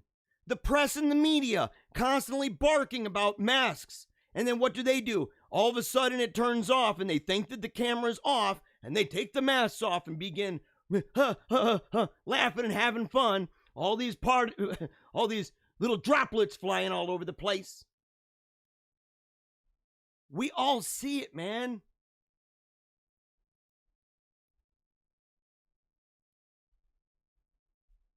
An anonymous whistleblower is taking the World Health Organization and other COVID-19 pandemic alarmists to task on social media for refusing to adhere to their own guidelines. I'll blow through this because I want to talk about Proud Boys. I promised. The whistleblower, who uses the Twitter handle, Bariquagato, pointed out in a Twitter thread that the World Health Organization had advised never to use contact tracing in any circumstance during a pandemic as of 2019. Even though the WHO's pandemic recommendations do include the use of masks, they admitted that there is no evidence showing that asymptomatic individuals wearing masks prevents the spread of airborne illness. From the tweet, note that this is not, quote, little evidence. It is, quote, no evidence. And that is correct.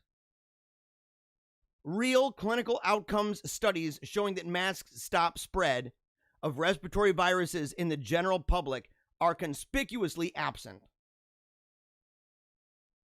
As this article at NEJM says, masks are mostly talismans. It's true. It's true. Go burn your sage, man. What are you doing? I don't need the mask. I'm burning sage. Well, that doesn't work. Oh, do you have any studies about that? Oh, no.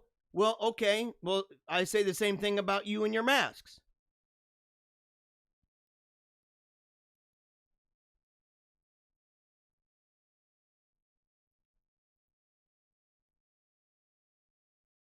In the comments, I refuse to wear a mask because of breathing issues, not normalcy bias. I've had doctors in their office tell me to take the mask down because of starting an asthma attack. Joanne Vivosa, New York is a mess. Totally true, by the way. And thank you for joining us, Joanne. Appreciate it. KMO, if the media said that masks work, it must be true. Ain't that a thing? Isn't that the way this works? Unless the media says it, I don't think it's true. It's true, man. That's how it works. Nor do they work as source control. Masks increase, not decrease, the rates of post-op infection in patients of trained surgeons with fitted N95 masks in operating theaters. You seriously think cloth ones will work on 7-year-olds in class? You got to go read this. It's amazing.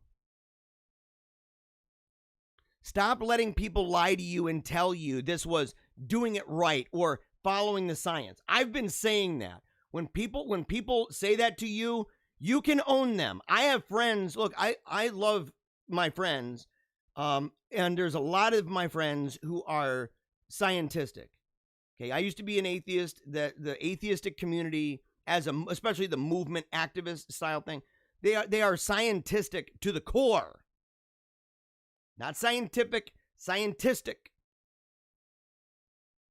And so many will come up and say, we're just following the science. I've had people tell me that. I've asked them to provide the science to me. You then go in and look at it. You see the sample size. You see the controls. You find out if there's been, how many different peers have reviewed this? How many times have people tried to replicate this? Use that standard because that is science. That. And what you'll find is that the stuff they peddle out there is typically trash or hasn't been replicated. Or as we do the wait thing, it won't be. Because a significant number of these tests, as has been shown by studies that can be replicated, okay, with claims that can be falsified, and to go through that entire process to show that a significant number of these things that are passing as scientific studies now are more about political ends, political ideas.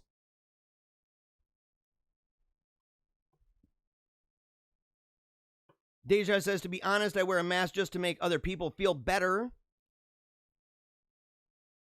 But it's not going to completely work. I can still get COVID with a mask on. I just want to protect other people from myself. People touch their masks way too much anyway. It's going to spread because of that. I have a friend who's a doctor, and he says that he doesn't even wear one. He said he only wears one. He only wears one when patients come in. He says, yeah, I wear it with patients around because sometimes they just don't know science at all. And he says doctors will come up, or nurses, doctor, why aren't you wearing that mask? And he looks at them and he's like, you know the science behind this. And they're like, yeah, but okay, you do have a point, but it might work. Just try it. It might do something. Again, burn the sage. Put the salt all around the hospital. It might do something. Insane people. We're only going to talk about I'm going to skip straight ahead to the Proud Boys. Skip straight ahead to the Proud Boys. Because I said I'd talk about it. It's right there on the screen. It's right there. Right here. This should end it, man.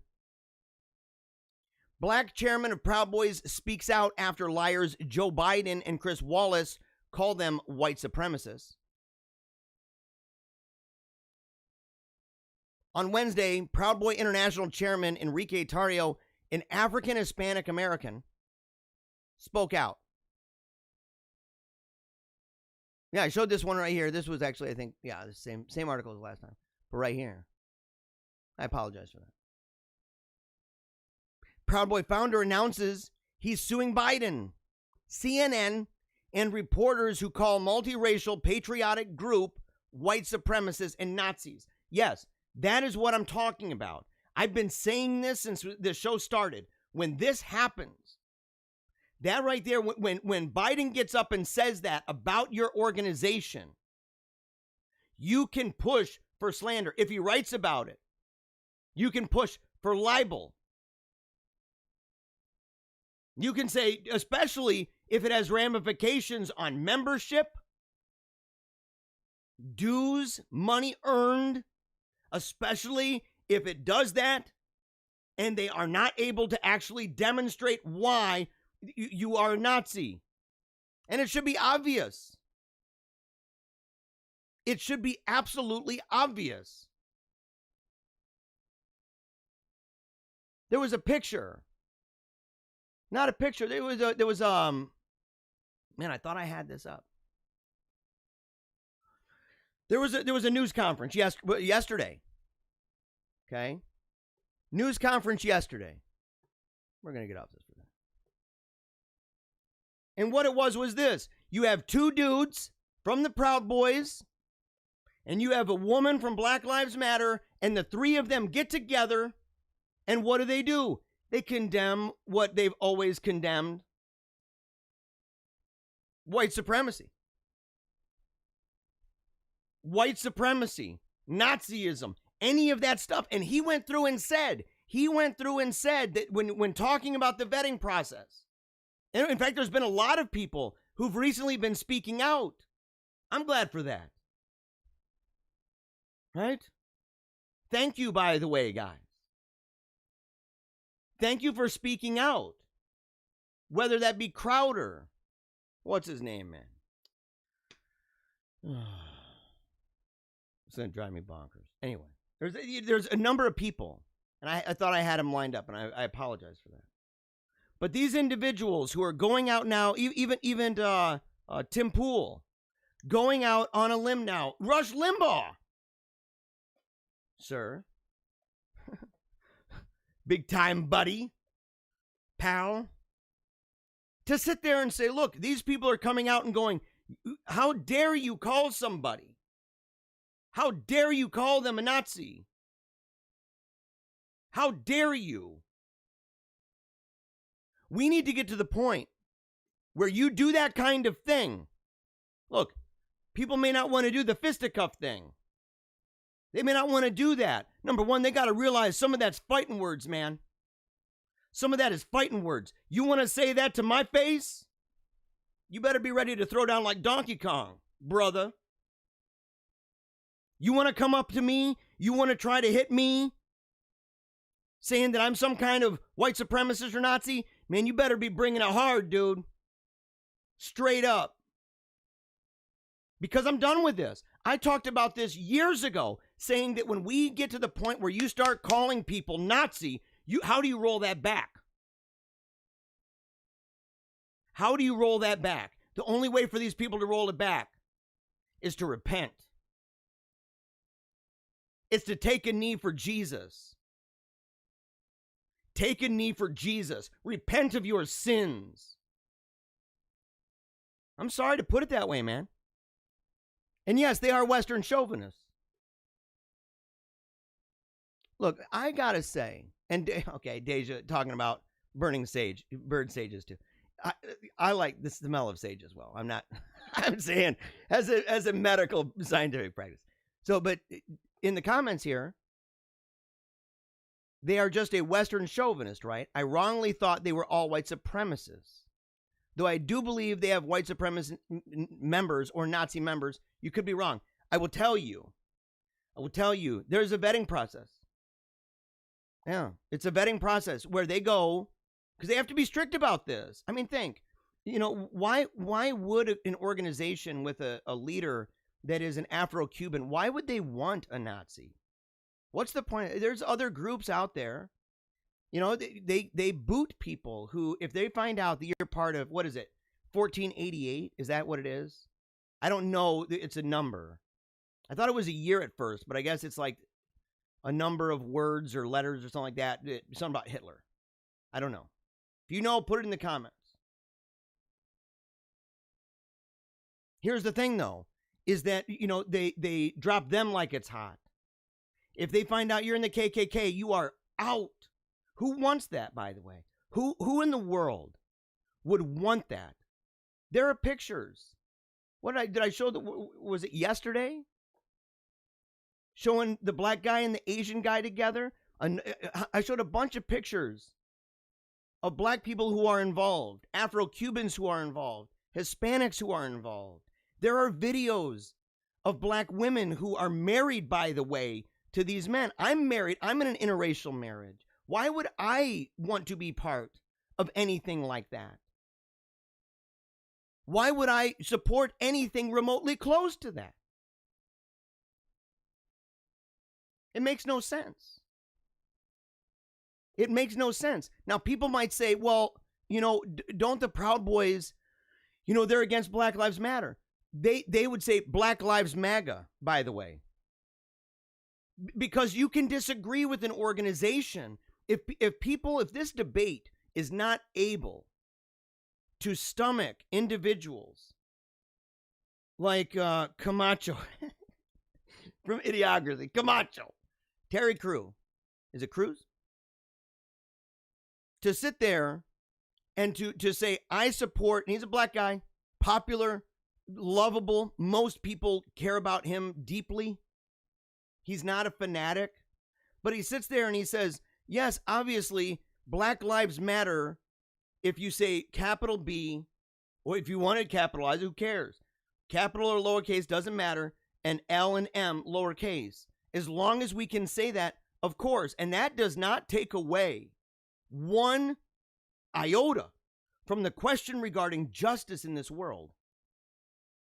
What it does is it rips it out of the hands of an organization with a platform, with an actual mission statement, with policies and positions that people have a right to disagree with. I've said this before. What if somebody named it Love is Love? And that's what it was called, and somehow it went viral, and then people went and they started looking it up and said, well, wait a second, man. There are some things on your platform that are pretty gross. I don't accept that. Hanging out with little kitties. And people go, whoa, whoa, whoa, whoa, whoa. We're not in that. And you say, oh, so you don't believe love is love. Or you hate people. Or what about it? What about an organization? Don't hate people. But then you find out, oh, they support genocide. You can disagree with those positions. You can disagree with that organization. You are allowed. How did we ever even get to this place? How did we get here, man?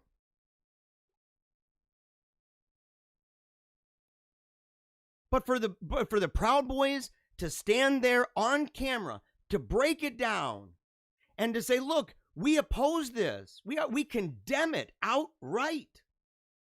If we find out you are in that, boom, you're gone. Of course. Because we love the United States. Because we love America. Because we love people, red, yellow, black, and white. They are precious in his sight. Amen. Forever and ever. Amen. You're allowed to disagree. But you get to that point where you call somebody a Nazi because they said every life matters. For one, you've lost it, man. Your debate's over. You're toast. Because Nazis didn't believe that all lives matter. They didn't believe that. They were racialists just like critical race theorists.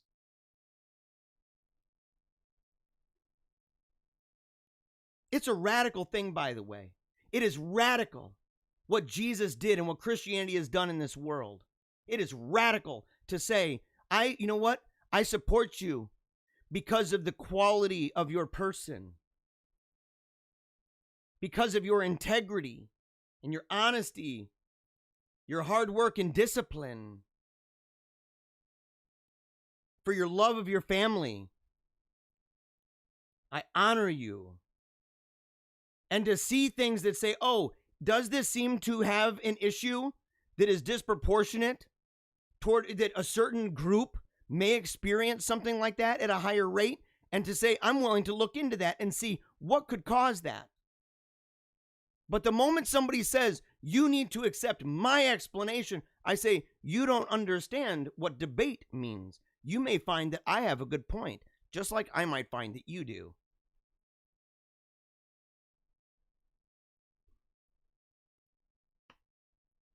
Unbelievable. But I've been saying, sue the living daylights out of these people. If you get to that place, we're talking bigwigs, by the way. Proud Boys founder Gavin McInnes tells Chris Salcedo he's suing Joe Biden, CNN, and all of the reporters who call this multiracial, patriotic group white supremacists and Nazis. And by the way, when people say that, if they go, you know what, they're Nazis, number one, zero. And if they're provocateurs. They got their, you know what, man? Zero. KKK, zero. If you want to have that debate about what Proud Boys are, culturism.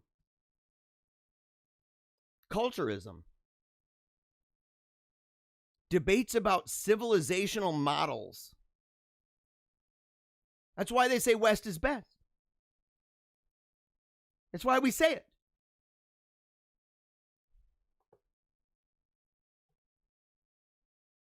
Unbelievable. All right. It's already 12 o'clock. My staff has not been on the ball today. They have not been keeping me up to date. I need some kind of a warning, guys. I need some kind of a warning when I'm running out of time. I started a little bit late. We're just going to do memes real quick because these are good, man. I don't want to just be, fire and brimstone. And I hope that you guys get the idea that I'm not. I'll say one last thing before we do memes real quick. There was a person, some people, not just one, there was some people that were wondering, about changes within me. Okay. And I'm hoping that people can see that, yes, I am very animated about a lot of this stuff. Some of this stuff really ticks me off, right? I'm principally opposed to a number of things. And I like, debating these. On the other hand, I am having a lot of fun doing this. And I hope you're having fun watching this. But this is fun for me to do. I love waking up, Monday through Friday, 10 o'clock, making sure that I'm here all ready to go, rip-roaring and ready to go with my coffee. It's a blast. It's a blast, and I'm having a great time. And I enjoy the theatrics. People who know me know, they can say, okay, does Jeremiah really, when nobody's around, when there's no camera? No. Okay, see this right here? See how I am right now? This is me. Okay. I enjoy allowing that raging side of me inside to come out. I enjoy that, okay? It's a lot of fun. And I hope that you're enjoying it. I know you are. If you enjoy it, make sure to share it. That helps big time, by the way.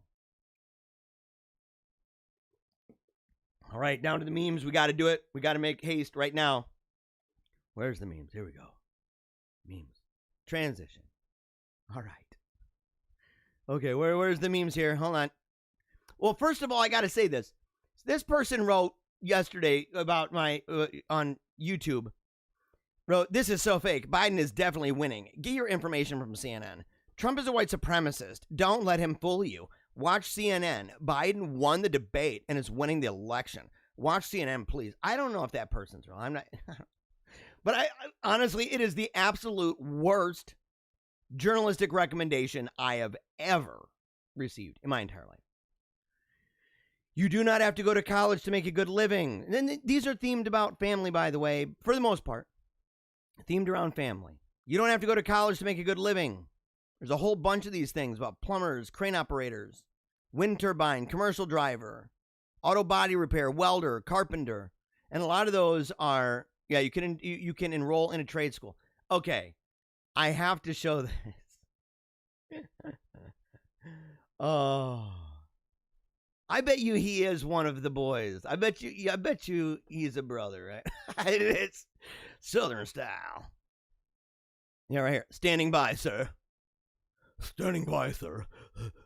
And I told my friend, I saw this online, Deja. I saw it and I said, I am going to use this on the show. And at first she's like, look, you kind of are like, you might disagree with me. And I'm like, man, you know how many people I know like this? That I march alongside, right? People like this. Oh, man. Look at that guy. I bet you he's a lot of fun, though, if you really think about it. Well, he looks like he'd be fun.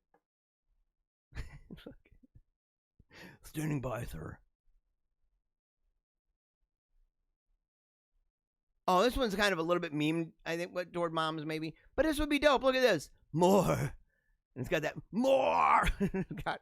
Dude, where is this place? Where is that?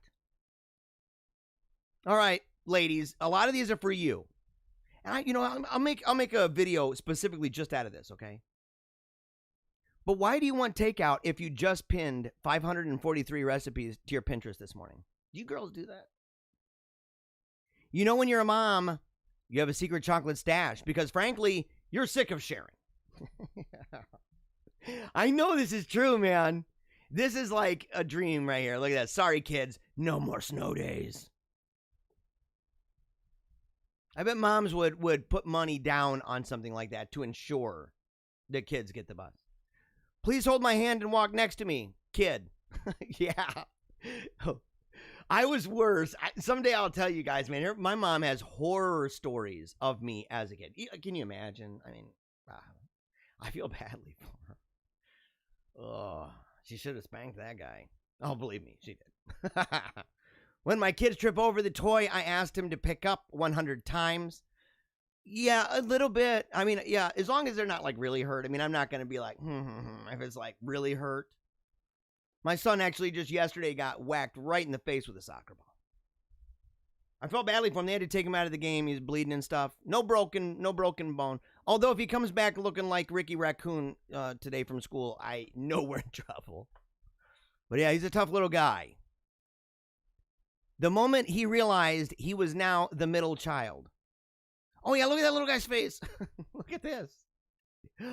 Oh my gosh, yeah, man. Look at his face over there. He's like, this ain't right. What is happening? When can we put that kid back in? Motherhood is being the snack holder for children, no matter how fabulous you look. Ladies, do you know what that's like? I know what it's like. And yeah, he's okay. I don't think he looks like Ricky Raccoon. My son, he's doing. You know what it's like though? You got, kids, and you're all diva'd out somewhere, hanging out, looking super hot. You took a lot of time putting the makeup on and stuff, and you gotta hold the juice snacks, the peel cheese, right? You gotta do shredded cheese. It's not shredded. What do they call that? That moment when you realize the kids have been in bed for over 30 minutes and you've been watching Nick Jr. all by yourself.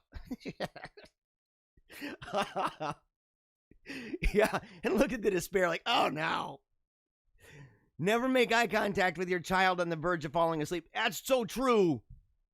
They will sense your excitement and abort mission. My son did that recently. I go upstairs. I put him to bed.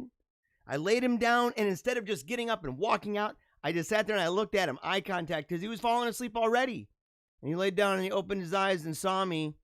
He's done the same thing if I walk around the corner and kind of peek in the room and he's napping and stuff. We got one of those videos now, so we can make sure ahead of time. Let's say, I see you, buddy. I don't need to go up there. How I pictured parenting, actual parenting, yes, that's an understatement. This lady's like carrying everything. Look at that. Bags. Moms, I love you. You are amazing.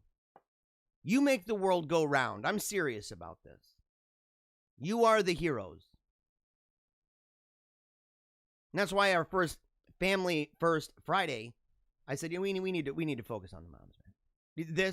Do you ladies understand this? In the comments, I'm the snack holder for my fiance, so maybe I sort of know how it is. Yes, you do. And, the boys are the kids too, right? You're a mom when going shopping at Target by yourself feels like a vacation, and going on family vacation feels like work. This is great. And you could just even say ladies, too. Ladies often start the day feeling like this and end the day feeling like that.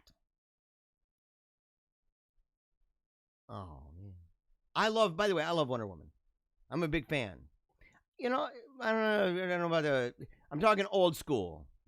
I mean, I like I don't want to get in a big conversation about that right now. Let's not talk about that right now. We got to keep moving. I've got to do it that way. I'll blame that. I grow humans. What's your superpower? I can't do that. And I would be terrified if I was able to. I'd be like, you got to do the C-section. And that's when they would talk to me, of course, about the dookie. Quick, he's falling. Better take a picture. Yeah, I got you. Yeah, that's true. It's like, oh, he looks like he's in danger. We better hurry up and grab the phone. Washing instructions. Or give it to your mother. She knows how to do it. I do that with my wife. I'm like, I don't know what I'm doing, sweetheart. And she's like, just give it to me. Didn't you read the instructions? It says, give it to your wife. Silence is golden unless you have a toddler. In that case, silence is very, very suspicious. Oh, that doesn't look good. That does not look good. When you ask your kid to smile for a picture, look at these faces. What are they doing? Is this ice skating? These people look hit. I don't know if I've ever seen worse faces. Look at the guy in the middle. Look at his face. Then again, I mean, they're like rolling in loot. They don't care. They're like, oh yeah, I'm proud of that face. I did an amazing routine that day. Bathroom break. They will find you. You can't get away. And now my son is at this point where he wants to flush the toilet. Right? So anytime you even go toward the bathroom, if he has these ears that are great for it, and he just knows, and he starts freaking out, and he books in there real quick. He's like, you better not be flushing that toilet. Not without me. As the father sees, as the child sees, as the mother sees, you're a mom when picking up another human to smell their butt is the only normal. It's necessary. It's not just moms though, man. I don't smell other people's butts, but I smell the kids. My wife will be like, "Does he need a diaper change?" And I pick him up and smell. I'm like, I'm like that monkey taking, selfies and stuff. Yeah, we've been doing that a long time, by the way. That moment when he realizes he has no idea what he's mad about. I think we only got a couple more here, guys.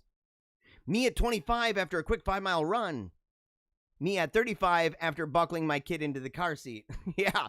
Now I'm like on the ground. I'm 42. I'm like, oh no, I'm on the ground at this point. I'm like tucking myself into bed for a midday nap. Oh, did I miss these things? An Etch-a-Sketch? That's like Speak and Spell. You remember those things? That was like early in the voiceover stuff. It would go, eek and owl. It was like ubble ibble for double dribble. I think Blades of Steel was one of the first ones that ever had something that came out where it was like, oh, it says Blades of Steel. Everything else, ubble ibble. I tried to log in on my iPad. Turns out it was an Etch-a-Sketch, and I don't own an iPad also. I'm out of wine. Yeah, man. Oh. You know your mom when sleeping until 8 a.m. feels as magical as riding out of your bedroom on a unicorn. I dedicate that one to my wife. I'm serious. I dedicate this one. That's so terrible. I love you, Angela, by the way. I love my wife. I love marriage. I love children. I love this show. It's like a child. And I love all of you. Last one. I don't want to sleep like a baby. I just want to sleep like my husband. All right. Thank you so much, everybody. Make sure, if you love this episode, and I know you do, okay, even if you love to hate it or you hate to love it, doesn't matter. Make sure that you share it with your friends. And you can do that over at paleocratdiaries.com. You can find me on Facebook at jeremiah.bannister. You can find my Instagram page at Paleocrat. I don't really do much there, although I should be. And, of course, you can find me on Twitter at Paleocrat as well for interviews and speeches and other inquiries. Make sure to email me, paleocratdiaries@gmail.com, and check out my show. I co-host a program called Paleo Cheese where we talk about, it used to be strictly movies, TV, books, and interviews, and now it's just whatever. We talked about the death of malls, empathy, what to do with self-defense if a burglar comes in your house. We even talked about cologne and music, scary stories, lots of those. It may be my favorite episode ever. And we still do movie reviews. Okay, I'm supposed to do reaction videos. I have not. I've only made Jaws. That's the only one. Go watch Jaws, guys. Watch the reaction video. It's a lot of fun. I think the one on YouTube is better than the one on Facebook. There's more pauses. I think the one on Facebook was just lots of dialogue. 'Cause my kids watched it too, and we did a lot of talking. I think it was a nervous tick, right? And of course, Meaning of Catholic, you can check that out. I'm a contributor there. I haven't been on in a while, and people have been grumpy. I guess people have been sad about it, reaching out to Tim Flanders saying, when is it coming back? There were tears down their face, and they're like, how many more days can we go? Not many. Not many. In fact, 1 week from today, I'm going to be, it would be October 9th.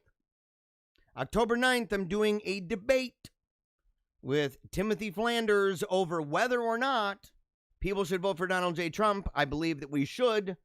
In the meantime, make sure to pray, by the way. Make sure to pray for everybody and wish the best for everybody who's dealing with the old coronavirus. But especially, to be honest, especially people who are leaders. I mean, if something terrible happened, that would be, I know people would play that off as, oh, this is great news. And maybe some people would believe that. But it would literally rock the country. It would rock the world. I mean, there would be real issues on both sides if Biden died of it. I mean, you don't want this kind of thing. So make sure.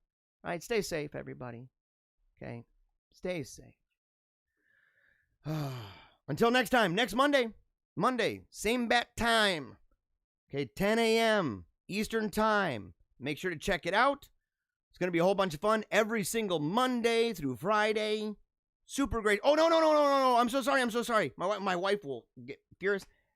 I don't think I'm going to be on this Monday because my son has a specific test at the hospital, and I told him, he asked if I would be there for him. And I said, that's what this show is about. I do this show because of my love for my family, my children, and my country, okay, and my God. But my responsibility here, ultimately, is to my family. And that's why 100% of the money that I make through this, and you can find it over, I don't even push it very often. I hope you guys notice this. I don't push that all the time.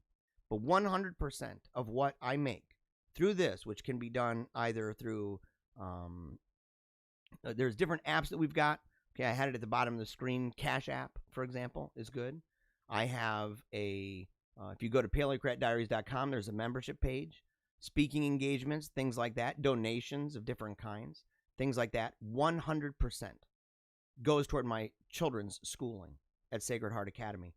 I do not take that money. I have separate income for myself. So my family, this show is a family first show.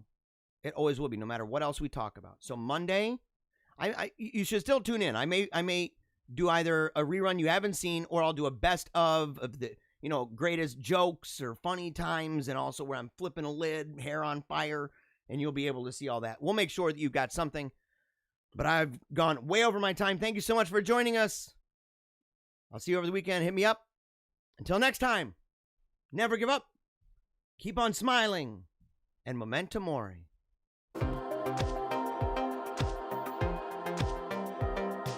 If I don't talk into microphones, I don't make that mad cash. Making all that money. Making that mad loot, right? Mind control.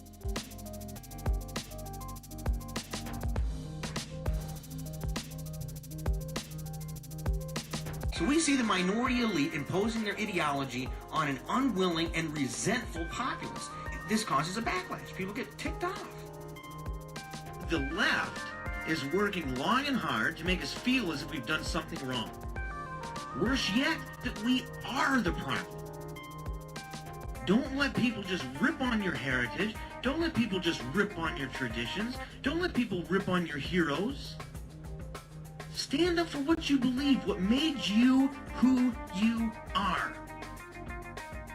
So unless this disenfranchised majority begins standing up for what they believe in their heart of hearts to be true, I think we'd be left with nothing more than a dirge and maybe a funeral procession.